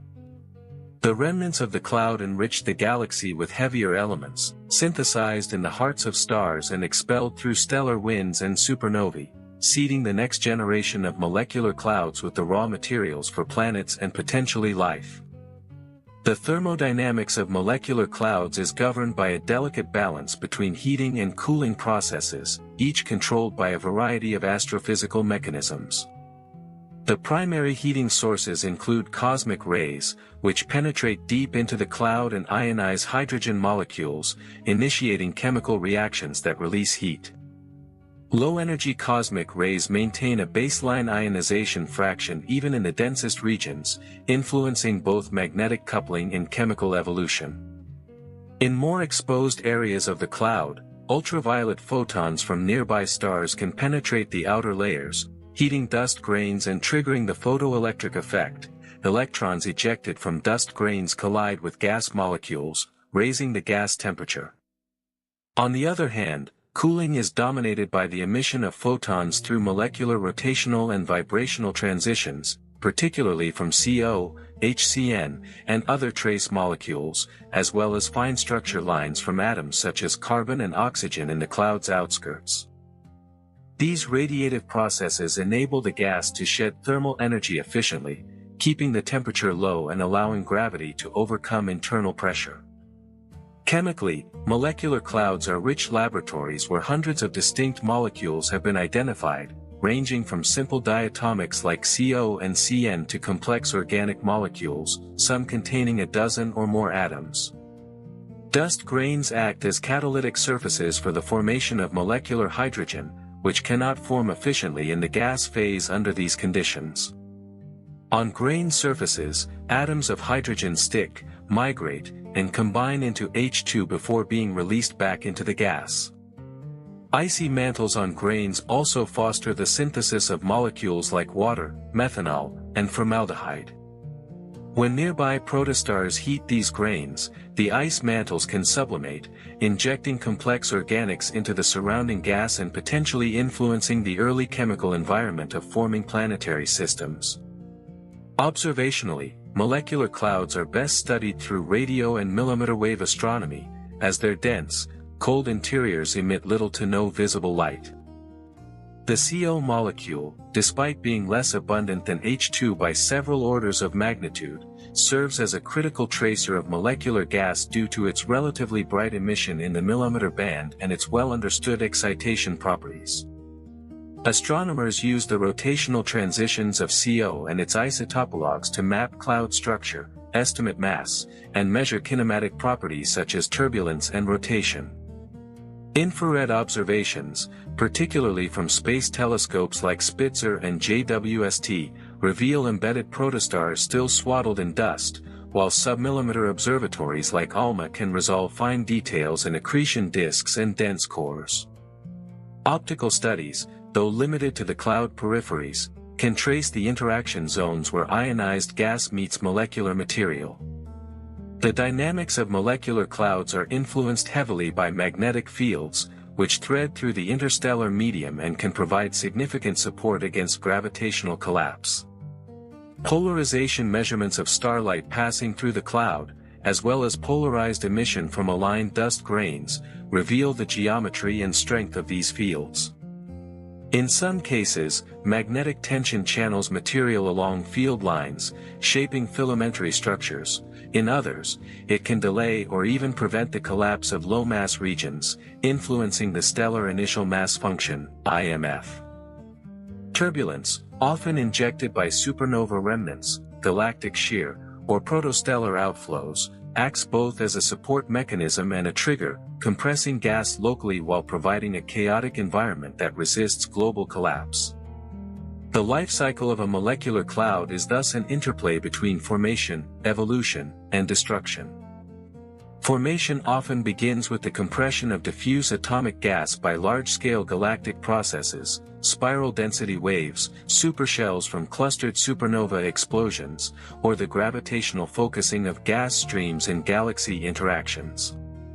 This compression increases density and allows for the transition from atomic to molecular hydrogen, facilitated by dust shielding. Over several million years, the cloud accumulates mass, fragments, and begins forming stars. Feedback from these stars then determines whether the cloud survives to form multiple generations or is dispersed after the first burst of star formation.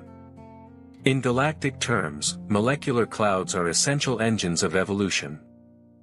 They are the sites where heavy elements synthesized in previous stellar generations are recycled into new stars and planetary systems. The distribution, mass spectrum, and star formation efficiency of molecular clouds directly influence the morphology and chemical evolution of galaxies.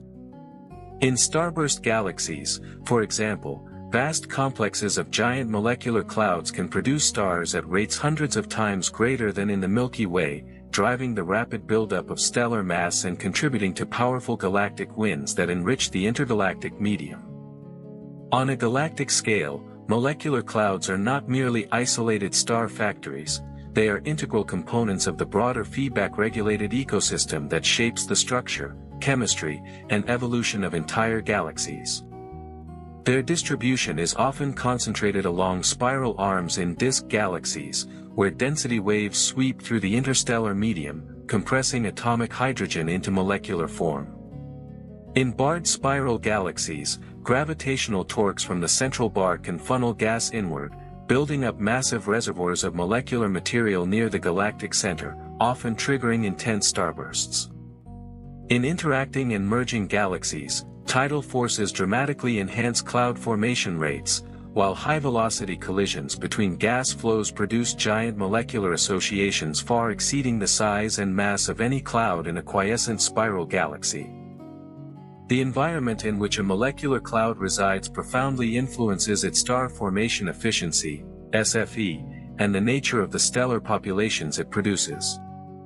In the relatively calm outskirts of a galaxy, low-pressure conditions lead to slower collapse and lower SFE, producing small, loose stellar associations.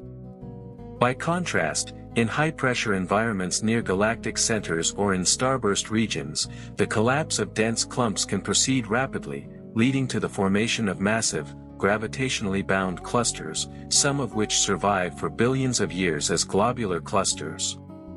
These environments also alter the initial mass function, often skewing it toward the formation of more massive stars, which in turn accelerates feedback and cloud dispersal.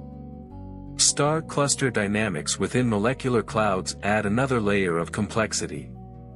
Newly formed clusters remain embedded in their natal gas for a few million years, during which the gravitational potential of the gas influences stellar motions. The expulsion of this gas, driven by ionizing radiation, stellar winds, and supernova explosions, can unbind a cluster if the gas mass fraction is high, dispersing stars into the galactic field.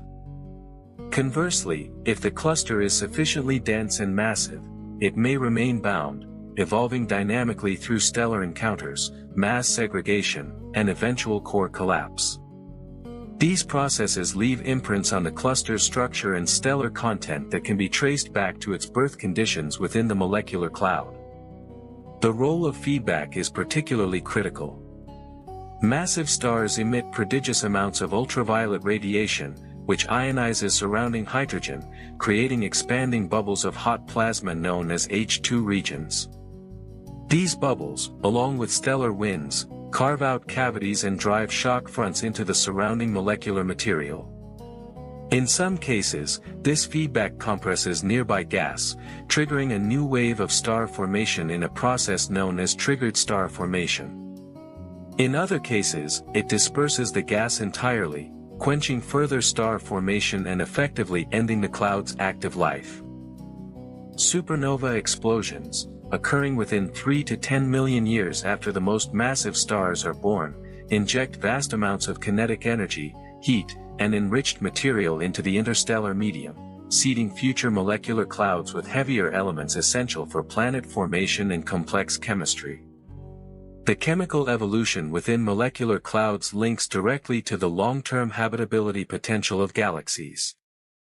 Elements like carbon, oxygen, nitrogen, and silicon, crucial for rocky planets and biological molecules, are incorporated into dust grains and icy mantles during the molecular phase. As stars form and evolve, these elements are locked into stellar interiors, only to be returned to the interstellar medium in processed form during late stellar phases or explosive events. Over cosmic timescales, successive generations of molecular clouds gradually enrich the galactic medium, raising the metallicity and altering cooling rates, star formation thresholds, and even the types of planets that can form. Different galaxy types exhibit different molecular cloud populations. In dwarf irregular galaxies, the lack of strong spiral structure and lower metallicity results in fewer and smaller molecular clouds, with star formation occurring in more stochastic bursts. In contrast, massive elliptical galaxies, which have exhausted or expelled much of their cold gas, host few if any molecular clouds in the present epoch, though mergers and accretion events can temporarily replenish their supply. Observations of high redshift galaxies reveal that in the early universe, molecular clouds were denser, more turbulent, and more massive than those in the Milky Way today, likely driven by the higher gas fractions and dynamical conditions of young galaxies. In the cosmic web, molecular clouds occupy a transient phase in the baryonic cycle, forming from inflowing intergalactic gas, fueling bursts of star formation, and then being dispersed back into the diffuse medium. The interplay of gravity, turbulence, magnetic fields, and feedback creates a self-regulating loop that determines the pace of galaxy growth. Without molecular clouds, galaxies would be sterile collections of dark matter and old stars, devoid of the continual renewal that drives chemical complexity and the emergence of life-supporting worlds. The connection between molecular clouds and the origins of planetary systems is both profound and direct. Long before a star's light first illuminates its surroundings, the seeds of future planets and even the precursors of life's chemistry are already being assembled in the cold, dense interiors of these clouds. The same gravitational collapse that forms a protostar naturally leads to the formation of a circumstellar disk, a rotating structure of gas and dust that will eventually evolve into a planetary system. These disks inherit their composition from the parent molecular cloud, meaning that the chemical inventory of planets is set, in large part, by the cloud's history and environment. Within the densest, most shielded regions of molecular clouds, dust grains act as both shields and chemical reactors. On their icy surfaces, simple atoms and molecules accrete and undergo surface reactions, producing more complex species. Water ice, methanol, ammonia, and carbon monoxide become abundant, but so too do more complex organic molecules such as formic acid, methyl formate, and even amino acid precursors like glycine. Many of these molecules are fragile and cannot survive high-energy radiation. Their survival is possible only because the thick dust of the molecular cloud blocks most destructive photons. Laboratory simulations and astrochemical modeling suggest that by the time a protostellar disk forms, it already contains a rich mixture of volatiles and organics that can be delivered to young planets via comets and planetesimals. The physical conditions in molecular clouds, extremely low temperatures, high densities, and long timescales, allow slow chemical processes to occur that are impossible in warmer, more diffuse regions of the interstellar medium. Quantum tunneling effects enable certain reactions, such as the formation of H2 on dust grains, even at near absolute zero temperatures. As material collapses into the disk, shocks generated by infalling gas can locally heat regions, briefly driving more energetic reactions and releasing previously frozen molecules back into the gas phase. These processes create a complex, layered chemical structure in the emerging protoplanetary disk, with different volatiles concentrated at specific distances from the central star, defining the so-called snow lines for water, carbon dioxide, methane, and ammonia. The role of molecular clouds in determining planetary architecture becomes even more apparent when considering isotopic ratios. Variations in the relative abundances of isotopes such as deuterium and Ca-15N, inherited from the molecular cloud phase, can be preserved in comets, meteorites, and planetary atmospheres. These isotopic fingerprints are powerful tracers of the conditions in the stellar nursery and have been used to link the solar system's formation to specific types of molecular cloud environments. For example, the high deuterium enrichment observed in many solar system comets indicates formation in extremely cold regions of the protosolar molecular cloud, where fractionation processes favored heavy isotopes. From an astrobiological perspective, the molecular cloud phase represents the universe's first step toward biochemical complexity. Observations with radio telescopes like ALMA and the IRAM-30M have detected prebiotic molecules in star-forming regions such as Sagittarius B2 and Orion KL. The presence of such molecules in environments predating planet formation implies that the raw materials for life are not unique to Earth but may be a common byproduct of star and planet formation across the galaxy. If planetary systems everywhere inherit similar molecular inventories, then the chemical starting point for life may be nearly universal, even if the subsequent evolutionary paths diverge widely. On longer cosmic timescales, the continual cycling of material through successive generations of molecular clouds gradually increases the abundance of heavy elements and complex molecules in galaxies. Early generation molecular clouds, forming in a universe with low metallicity, produced mostly hydrogen-dominated planetary systems with limited rocky material. Billions of years later, molecular clouds are enriched with carbon, oxygen, silicon, and other key elements, enabling the formation of Earth-like planets with solid surfaces, liquid water, and atmospheres capable of supporting complex chemistry. Thus, molecular clouds are not only the cradles of stars but also the primordial kitchens in which the recipe for planets and potentially life is written. Every comet, asteroid, an ocean on every habitable world carries within it a record of its parent molecular cloud's chemistry, temperature history, and dynamical evolution. In this sense, the study of molecular clouds is also the study of our own deepest origins. The chemistry of molecular clouds is not uniform across the cosmos, it is profoundly shaped by the host galaxy's environment, metallicity, radiation fields, and dynamical history. These variations ripple forward into the architecture and composition of planetary systems, meaning that the galaxy in which a star forms can precondition everything from the type of planets it spawns to the potential for habitability billions of years later. In massive spiral galaxies like the Milky Way, relatively high metallicity ensures an abundant supply of dust grains, which are essential for both shielding molecular hydrogen from dissociating ultraviolet radiation and providing surfaces for complex chemistry. Such environments tend to produce molecular clouds with higher dust-to-gas ratios, facilitating efficient cooling through both dust thermal emission and molecular line radiation. The enhanced cooling accelerates fragmentation, leading to the formation of a wider range of stellar masses, and provides colder, more chemically diverse raw material for protoplanetary disks. As a result, planets in these systems often form with ample volatile-rich bodies, comets and icy planetesimals, that can deliver water and organics to terrestrial worlds. By contrast, in low-metallicity dwarf irregular galaxies, dust grains are scarcer, and ultraviolet radiation penetrates more deeply into clouds, heating and photodissociating molecules. This shifts the balance toward warmer, less shielded gas, with reduced reservoirs of complex organics and fewer sites for efficient molecular hydrogen formation. Star formation still occurs, but the resulting protoplanetary disks inherit a simpler chemical composition and often have lower solid material content, which may bias planetary systems toward gas giants with thin envelopes of heavy elements, or small rocky planets with minimal volatile inventories. Observations of such galaxies show weaker CO emission despite ongoing star formation, highlighting the challenge of tracing molecular gas in dust-poor environments. Extreme starburst galaxies and galactic merger systems present yet another variation.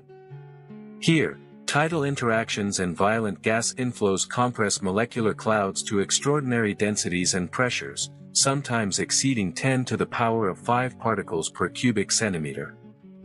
In these conditions, the star formation rate per unit gas mass, the star formation efficiency, can skyrocket. The high densities and intense shocks also drive rapid, non-equilibrium chemistry, forming molecules in ways that are rare in calmer environments. This chemical richness, coupled with enhanced cosmic ray fluxes from massive star formation and supernovae, can lead to unusual molecular abundances in the protoplanetary disks that form in such regions. Some prebiotic pathways may even be catalyzed more efficiently in these chemically and energetically charged environments, potentially seeding planets with different starting mixtures for life chemistry. In early universe galaxies, just a few 100 million years after the Big Bang, molecular clouds existed in a radically different context. The metallicity was extremely low, and dust grains were rare, formed mostly from the first generations of supernovae. These primordial clouds likely formed massive stars preferentially, as the reduced cooling efficiency limited fragmentation into low-mass cores.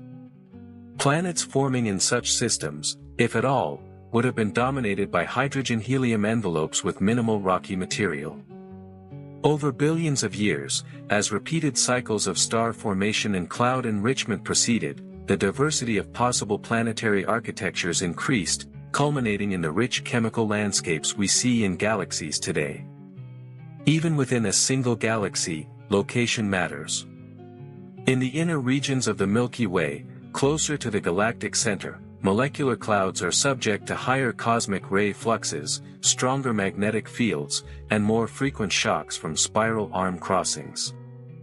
These conditions can alter ion molecule chemistry, producing distinct isotopic ratios and enhanced abundances of certain complex species. By contrast, clouds in the galactic outskirts evolve in relatively quiescent, low-pressure environments, yielding colder, less chemically processed material. If planetary systems inherit these local signatures, then two stars of the same age but different birthplaces within a galaxy might form planets with significantly different volatile inventories, atmospheric compositions, and surface conditions. This galactic-scale diversity has profound implications for the search for life beyond Earth. The distribution of habitable worlds is not simply a matter of stellar age or temperature, it is tied to the life cycle of molecular clouds, the metallicity of their host galaxies, and the dynamical events that sculpt them. A habitable zone planet orbiting a Sun-like star in a low-metallicity galaxy might have formed from a molecular cloud deficient in water and carbon compounds, drastically reducing its chances of developing Earth-like biospheres.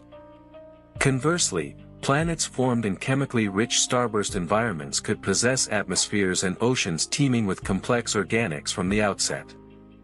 In this way, molecular clouds are not just the architects of stars and planets, they are cosmic chemists, their recipes shaped by the vast evolutionary story of galaxies themselves.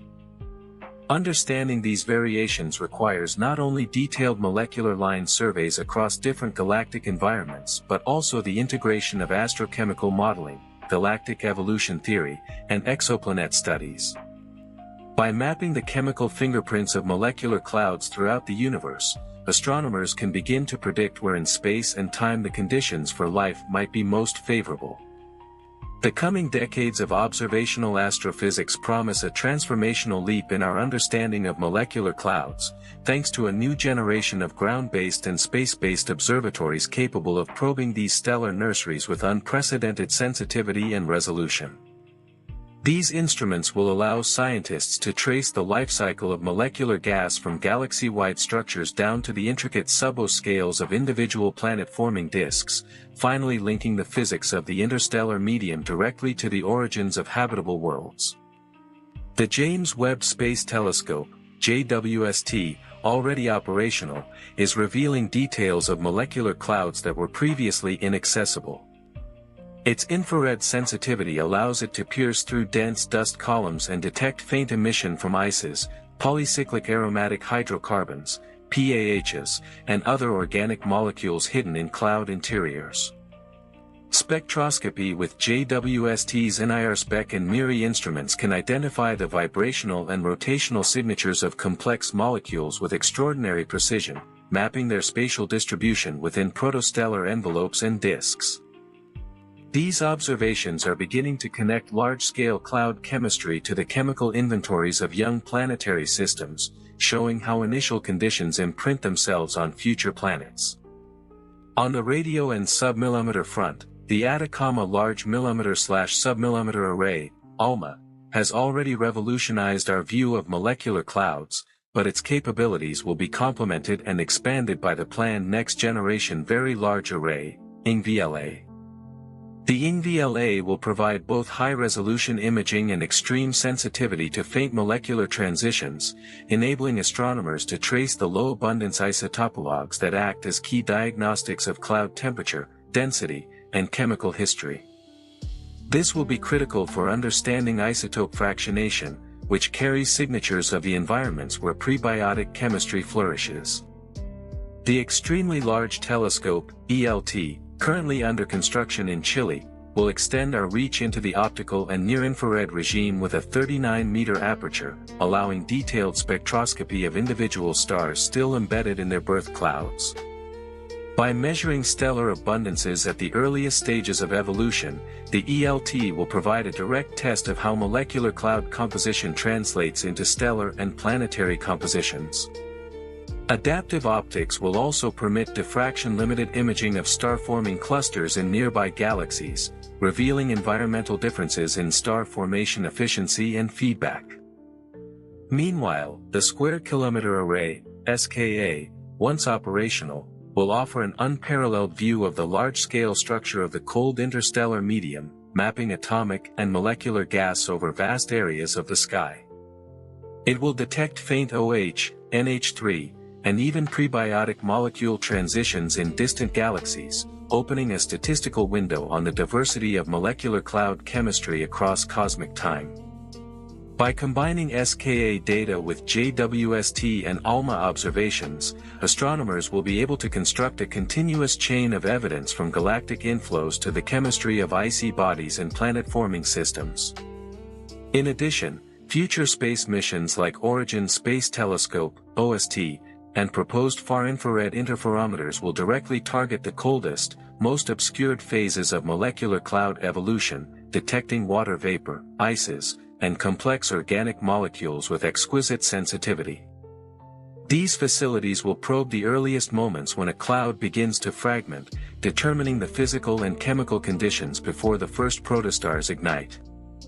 The ultimate goal is to integrate these observations into comprehensive multi-scale models that link galactic environment, cloud structure, chemistry, and star and planet formation into a unified evolutionary framework.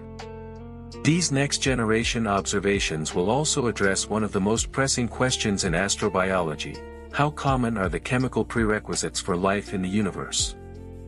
By systematically surveying molecular clouds in different galactic contexts, from metal-poor dwarf galaxies to metal-rich spirals, astronomers will be able to assess the frequency of water and carbon-rich environments capable of producing habitable planets. The synergy between observational breakthroughs and sophisticated numerical simulations will allow for predictive models, guiding future exoplanet missions toward the most promising targets for biosignature searches.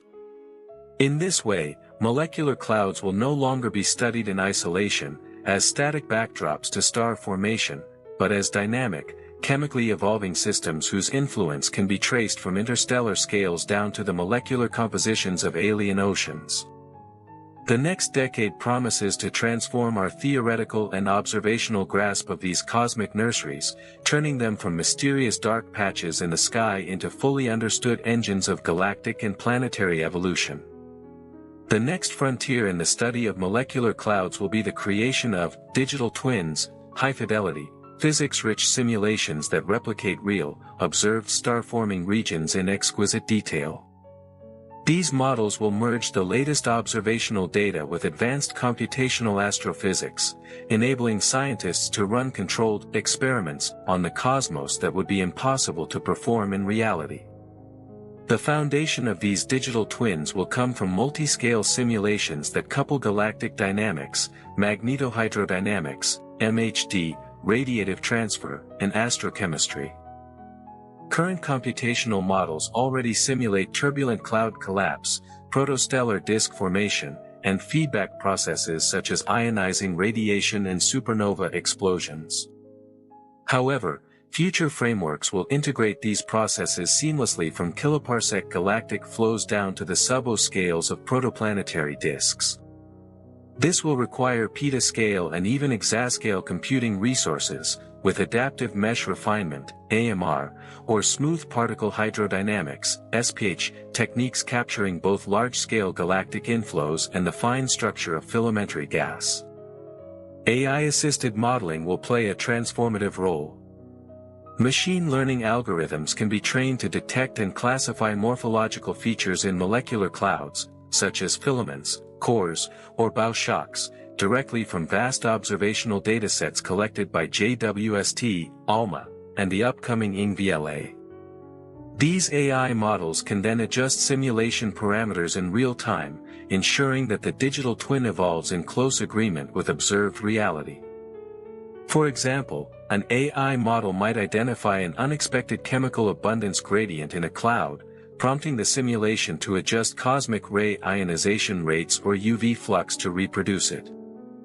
A key advancement will be the integration of full astrochemical networks into simulations without sacrificing computational efficiency. Traditional models often use simplified chemistry because tracking hundreds of species and thousands of reactions is computationally expensive. Future approaches will employ machine-learned chemical solvers, capable of reproducing the outcomes of full chemical models orders of magnitude faster, making it feasible to simulate the formation and evolution of complex organic molecules alongside the dynamics of the gas and dust. With these tools, astronomers will be able to conduct what-if experiments on cosmic scales. They could, for instance, simulate how altering the metallicity of a molecular cloud changes its star formation efficiency and the resulting planet population. Or they could explore how an unusually strong magnetic field affects fragmentation, potentially suppressing low-mass star formation. Such virtual experiments will be invaluable for interpreting observations in exotic environments, like the dense clouds near galactic centers or in early universe galaxies, where direct empirical study is limited by distance and resolution. Moreover, feedback loops between simulations and observations will grow increasingly sophisticated. Observational data from instruments like ELT or SKA will feed directly into the initial conditions of simulations, and simulation results will predict the specific spectral lines, isotopic ratios, and structural features that should be observable. Discrepancies will highlight areas where physics is missing or poorly understood, driving both theoretical development and targeted observational campaigns. Beyond pure research, digital twins will also serve as educational and outreach tools. Immersive, interactive simulations, potentially in virtual reality, could allow students and the public to fly through a living molecular cloud, witnessing in accelerated time the birth of stars, the carving of cavities by stellar winds, and the dispersal of gas by supernovae. Such experiences could bridge the gap between abstract astrophysical theory and visceral human understanding. From a philosophical perspective, molecular clouds are more than astrophysical objects, they are the wellsprings of cosmic renewal, embodying the universe's ongoing cycle of creation, transformation, and dissolution. In their cold darkness, the essential elements forged in the hearts of long-dead stars are gathered, blended, and prepared for rebirth into new generations of suns and planets. They are not static backdrops in the galactic landscape, but active participants in a vast, unending process, a process in which every atom of carbon in our bodies, every molecule of water in our oceans, once drifted as part of a cloud not unlike those we observe today. These clouds remind us that time in the cosmos is layered and recursive. The hydrogen in them is primordial, born in the first minutes after the Big Bang. The heavier elements were created billions of years later inside stars, then scattered into space by supernovae and stellar winds. When molecular clouds form, they weave together this ancient matter into something new, setting the stage for futures that may include consciousness and culture. This recursive transformation is not unlike the human story. Our own lives are built from the remnants of those who came before, reassembled into new forms and meanings. In this way, molecular clouds blur the boundaries between the inanimate and the animate. They are, in essence, the pre-biological phase of life, containing the molecular precursors of biochemistry long before any planet cools enough for liquid water. The amino acid precursors detected in dense star-forming regions are a reminder that the chemical seeds of biology are not unique to Earth. They are widespread, drifting quietly through the galaxy, awaiting incorporation into worlds where conditions permit them to flourish. This raises deep questions about the universality of life's emergence. If every galaxy is threaded with such nurseries, and if their chemistry is as generous elsewhere as it is here, then the tapestry of life may be woven far more broadly across the cosmos than we have dared to imagine. They also serve as a cosmic mirror for human perception of beginnings and endings. To an astronomer's eye, a molecular cloud is both cradle and graveyard, a cradle for stars yet unborn, and a graveyard for gas and dust expelled from long-extinguished suns. In their dense interiors, the boundary between past and future dissolves, much as in the human mind memories shape expectations. This continuous flow, from the ashes of old stars to the ignition of new, reminds us that destruction and creation are not opposites, but partners in the same eternal dance. On the scale of the universe, molecular clouds represent the ongoing capacity for renewal. Galaxies without them become sterile, their star formation quenched, their evolution slowed to a fade into cold darkness. Those rich in them are vibrant, dynamic, ever-changing. In this sense, the presence or absence of molecular clouds in a galaxy is akin to the difference between a mind alive with ideas and a mind stilled into silence. And so, to contemplate molecular clouds is to confront the deep unity between cosmic physics and human existence. The same processes that cause filaments of hydrogen to collapse into stars also shape the carbon chains in our cells. The turbulence that stirs interstellar gas is kin, in its mathematics, to the turbulence in our atmosphere that drives weather and climate. To study them is to study ourselves, on a timescale and in a context vast enough to dissolve the illusion of separateness. In the end, molecular clouds are the archives and architects of the universe, holding the record of what came before and the blueprint for what is yet to come. They are reminders that the universe is not a static monument but a living process, one in which we are both observers and participants, assembled from the very dust that now waits, in other clouds, for its turn to awaken into light and life. In the quiet reaches of galaxies, where starlight fades into obscurity, lie vast, cold, and dark structures that hold within them the seeds of cosmic renewal. These are molecular clouds, immense accumulations of gas and dust, stretching across tens or even hundreds of light-years, containing masses equivalent to millions of suns. Their primary ingredient is molecular hydrogen, H2, accompanied by helium and a trace mix of heavier elements, carbon, oxygen, nitrogen, silicon, each atom a relic of earlier generations of stars. Temperatures hover just above absolute zero, cold enough for molecules to survive intact, shielded from the destructive glare of ultraviolet light by dense veils of dust grains. Inside, the structure is fractal and turbulent, a hierarchy of filaments and knots, shaped by the interplay of gravity, supersonic flows, and magnetic fields. In these densest threads, gravity slowly gains the upper hand, gathering matter into prestellar cores. Here, in volumes barely a fraction of a light-year across, densities soar to millions of particles per cubic centimeter. From such small beginnings, entire stellar systems will emerge. Around a collapsing core, a rotating accretion disk forms, channeling gas and dust inward while launching powerful bipolar jets outward, sculpting cavities in the cloud and influencing nearby star formation. The thermodynamics of these realms is a delicate balance. Heating comes from cosmic rays penetrating deep into the cloud, from photoelectric electrons freed from dust grains by stray starlight, and from the gentle warming of dust by nearby stars. Cooling is more efficient still, carried away by photons from rotational and vibrational transitions in molecules such as CO, HCN, and water, and from fine-structure atomic lines of carbon and oxygen. This cooling allows the gas to remain cold, fostering gravitational collapse. Chemically, molecular clouds are among the richest laboratories in the universe. On the icy surfaces of dust grains, simple atoms combine to form molecular hydrogen, water, methanol, formaldehyde, and even prebiotic molecules such as formic acid or amino acid precursors.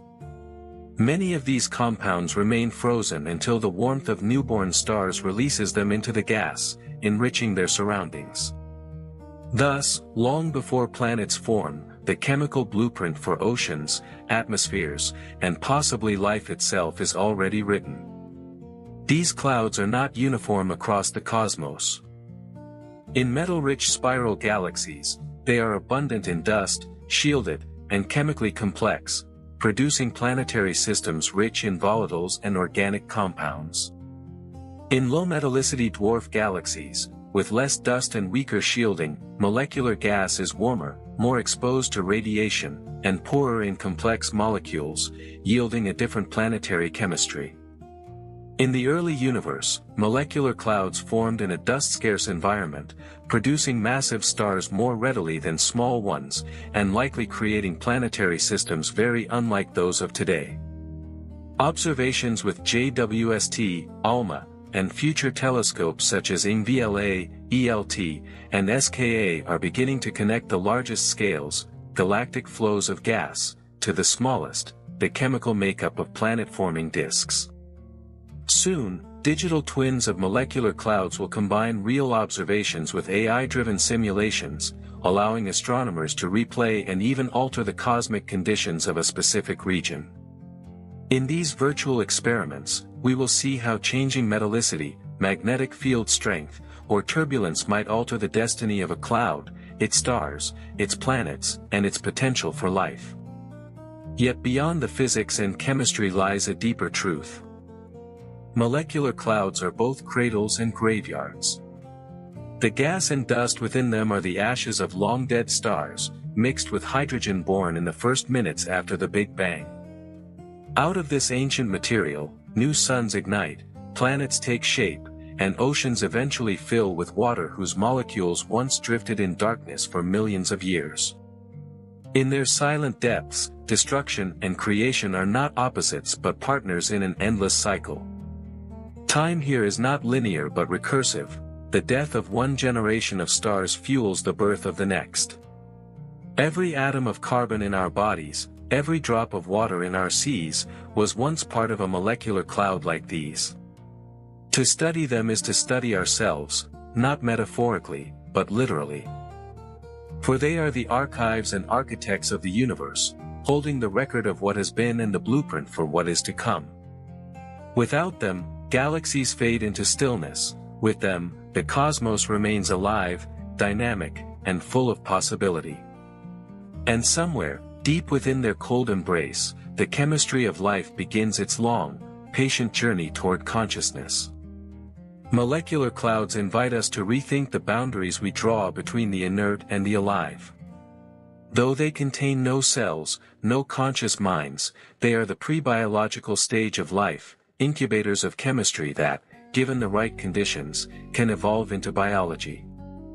The amino acid precursors detected in dense star-forming regions are not accidents, they are part of the deep logic of the universe, repeating in countless locations across space. If every galaxy is threaded with such nurseries, and if their chemistry is as generous elsewhere as it is here, then the tapestry of life may be far richer and more widespread than we have yet imagined. They also serve as cosmic mirrors for our own cycles of existence. A molecular cloud is at once a womb and a grave, a womb for stars and planets yet to be, a grave for the remains of long-extinguished suns. Within them, the past is not erased but transformed, woven into the fabric of new worlds. This is a lesson not just in astrophysics but in perspective, reminding us that in the universe, creation and destruction are not opposites, but phases in an unending rhythm. Seen from light years away, a cloud may look still and silent, yet inside it is a place of profound activity, turbulence carving filaments, gravity gathering mass, chemistry quietly assembling complexity, radiation sculpting the contours of future stellar nurseries. It is an interplay of forces that has been running for billions of years and will continue long after our sun has faded into a white dwarf and our own planetary system is just dust in the galactic wind. On cosmic timescales, molecular clouds are the guarantee of renewal. Without them, galaxies grow sterile, their star formation quenched, their vitality drained. With them, the universe remains dynamic, always building, always changing, always turning the ashes of the old into the light of the new. Their presence in a galaxy is like the presence of fertile soil in a forest, the difference between growth and stagnation, between abundance and decline. And so, to contemplate these cold, dark giants is to see the unity between cosmic physics and human existence. The same laws that cause filaments of hydrogen to collapse into stars also shape the carbon chains in our DNA. The same turbulence that stirs interstellar gas governs the winds in our own skies. We are not observers standing apart from this process, we are participants, assembled from the very dust that drifts in such clouds today, destined eventually to return to them. Molecular clouds are, in the truest sense, the memory and imagination of the cosmos. Memory, because they preserve the chemical record of stars long gone. Imagination, because within them lie all possible futures, every planet, every ocean, every living being that could ever emerge. To study them is to glimpse not only the mechanics of matter but the architecture of possibility. And to understand them is, in a quiet way, to understand ourselves. Alright, let's now weave everything into one seamless, book chapter style essay in English, starting from the physical foundations of molecular clouds, moving through their chemistry, role in galaxy evolution, connection to planets and life, future study, and ending in a deep philosophical close. In the dim lanes of galaxies, where starlight is swallowed by dust, there exist colossal, cold reservoirs of matter that quietly govern the fate of stars, planets, and life itself. These are molecular clouds, vast accumulations of gas and dust that span tens or even hundreds of light-years and hold masses up to millions of suns. Composed primarily of molecular hydrogen, H2, with helium and a trace of heavier elements, they exist at temperatures barely 10 to 20 K above absolute zero. In these conditions, molecules survive intact, sheltered from ultraviolet radiation by thick veils of interstellar dust grains composed of silicates, carbon compounds, and ices. Within, the structure is intricate and fractal, a web of filaments, knots, and sheets shaped by the interplay of turbulence, magnetic fields, and self-gravity. Supersonic flows compress the gas into denser pockets, magnetic field lines thread through the cloud, guiding and sometimes resisting collapse, gravity pulls matter inward, eventually forming compact prestellar cores where densities reach millions of particles per cubic centimeter. From these invisible cocoons, protostars ignite, each surrounded by a rotating accretion disk. Material spirals inward to feed the forming star, while bipolar jets carve channels through the surrounding gas, injecting energy and momentum into the cloud. The thermodynamics of these stellar nurseries is a delicate balance between heating and cooling. Heating sources include cosmic rays that penetrate deep into the cloud, initiating ion-molecule reactions, ultraviolet photons at the cloud edges that release electrons from dust grains via the photoelectric effect, and shock waves from turbulence and stellar winds. Cooling is dominated by emission from molecular rotational and vibrational transitions, particularly of CO and its isotopologues, as well as fine-structure atomic lines of carbon and oxygen. These processes keep the gas cold enough for gravity to overcome thermal pressure, enabling collapse. Chemically, molecular clouds are the universe's great laboratories. On the icy surfaces of dust grains, atoms combine to form molecules that could not assemble efficiently in the gas phase. Water, methanol, formaldehyde, carbon monoxide, and even prebiotic organics like formic acid or amino acid precursors are common. Many of these remain frozen until the heat of nearby newborn stars sublimates them, releasing a burst of chemical richness into the surrounding gas and, later, into forming planetary systems. The isotopic ratios preserved in these molecules act as fingerprints of the environment, linking future planets to their natal clouds. Molecular clouds are not the same everywhere. In metal-rich spiral galaxies, they are dense, well-shielded, and chemically complex, yielding volatile-rich planetary systems. In low-metallicity dwarf galaxies, the scarcity of dust allows ultraviolet light to penetrate deeply, heating and photodissociating molecules, resulting in warmer gas and simpler chemistry. In the early universe, clouds formed in dust-poor conditions, producing more massive stars and likely very different planetary systems. Even within a single galaxy, location matters. Clouds near the galactic center are shaped by high pressures, intense radiation, and frequent shocks, while those in the outer disk evolve more quietly. The role of these clouds extends beyond star formation. They are engines of galactic evolution. Spiral density waves, galactic bars, and tidal interactions between galaxies compress atomic gas into molecular form, triggering starbursts. The massive stars born in these bursts quickly alter their environment through ultraviolet radiation, stellar winds, and supernova explosions. This feedback both triggers new waves of collapse and disperses the remaining gas, regulating star formation across the galaxy. Over cosmic time, this cycle enriches galaxies with heavy elements, steadily increasing the chemical potential for complex planets and life. Modern observatories are beginning to link these processes from galactic to planetary scales. JWST's infrared eyes peer through dust to reveal ice mantles and organic chemistry in protostellar disks. ALMA maps the fine structure of filaments and cores with subarcsecond precision. The upcoming INVLA will trace faint isotopologues to reconstruct temperature and density histories. The ELT will measure the chemical composition of young stars still emerging from their birth clouds, while the SKA will map the distribution of molecular and atomic gas across vast swaths of the universe. The future holds even more. Digital twins, high-fidelity simulations that merge multi-wavelength observations with full physics and chemistry, will allow scientists to rewind and fast-forward the evolution of real clouds.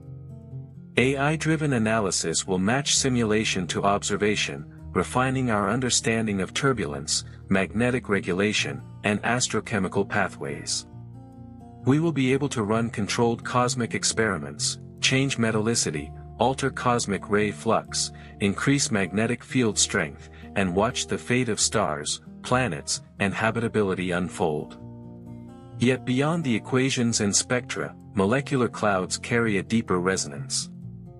They are both cradles and graveyards, forming stars from the ashes of older generations, mixing primordial hydrogen from the Big Bang with elements forged in supernovae. Every molecule of water in Earth's oceans, every carbon atom in our cells, once drifted in such a cloud. The cycle of birth and death they embody is not destruction and creation in opposition, but two halves of a single cosmic rhythm. To contemplate these clouds is to see ourselves in a grand continuum.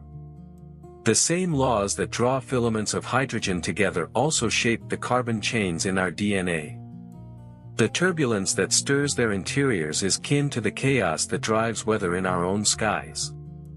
We are not separate from this process, we are its product, assemblies of ancient stardust, briefly self-aware, destined one day to return to the cold dark from which we came.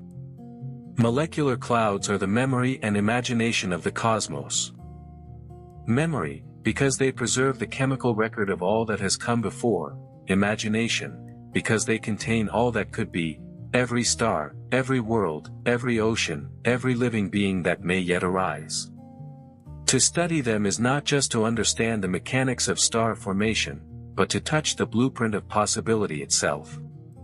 The existence of molecular clouds tells us that the universe, despite its vast age, is still alive with creation.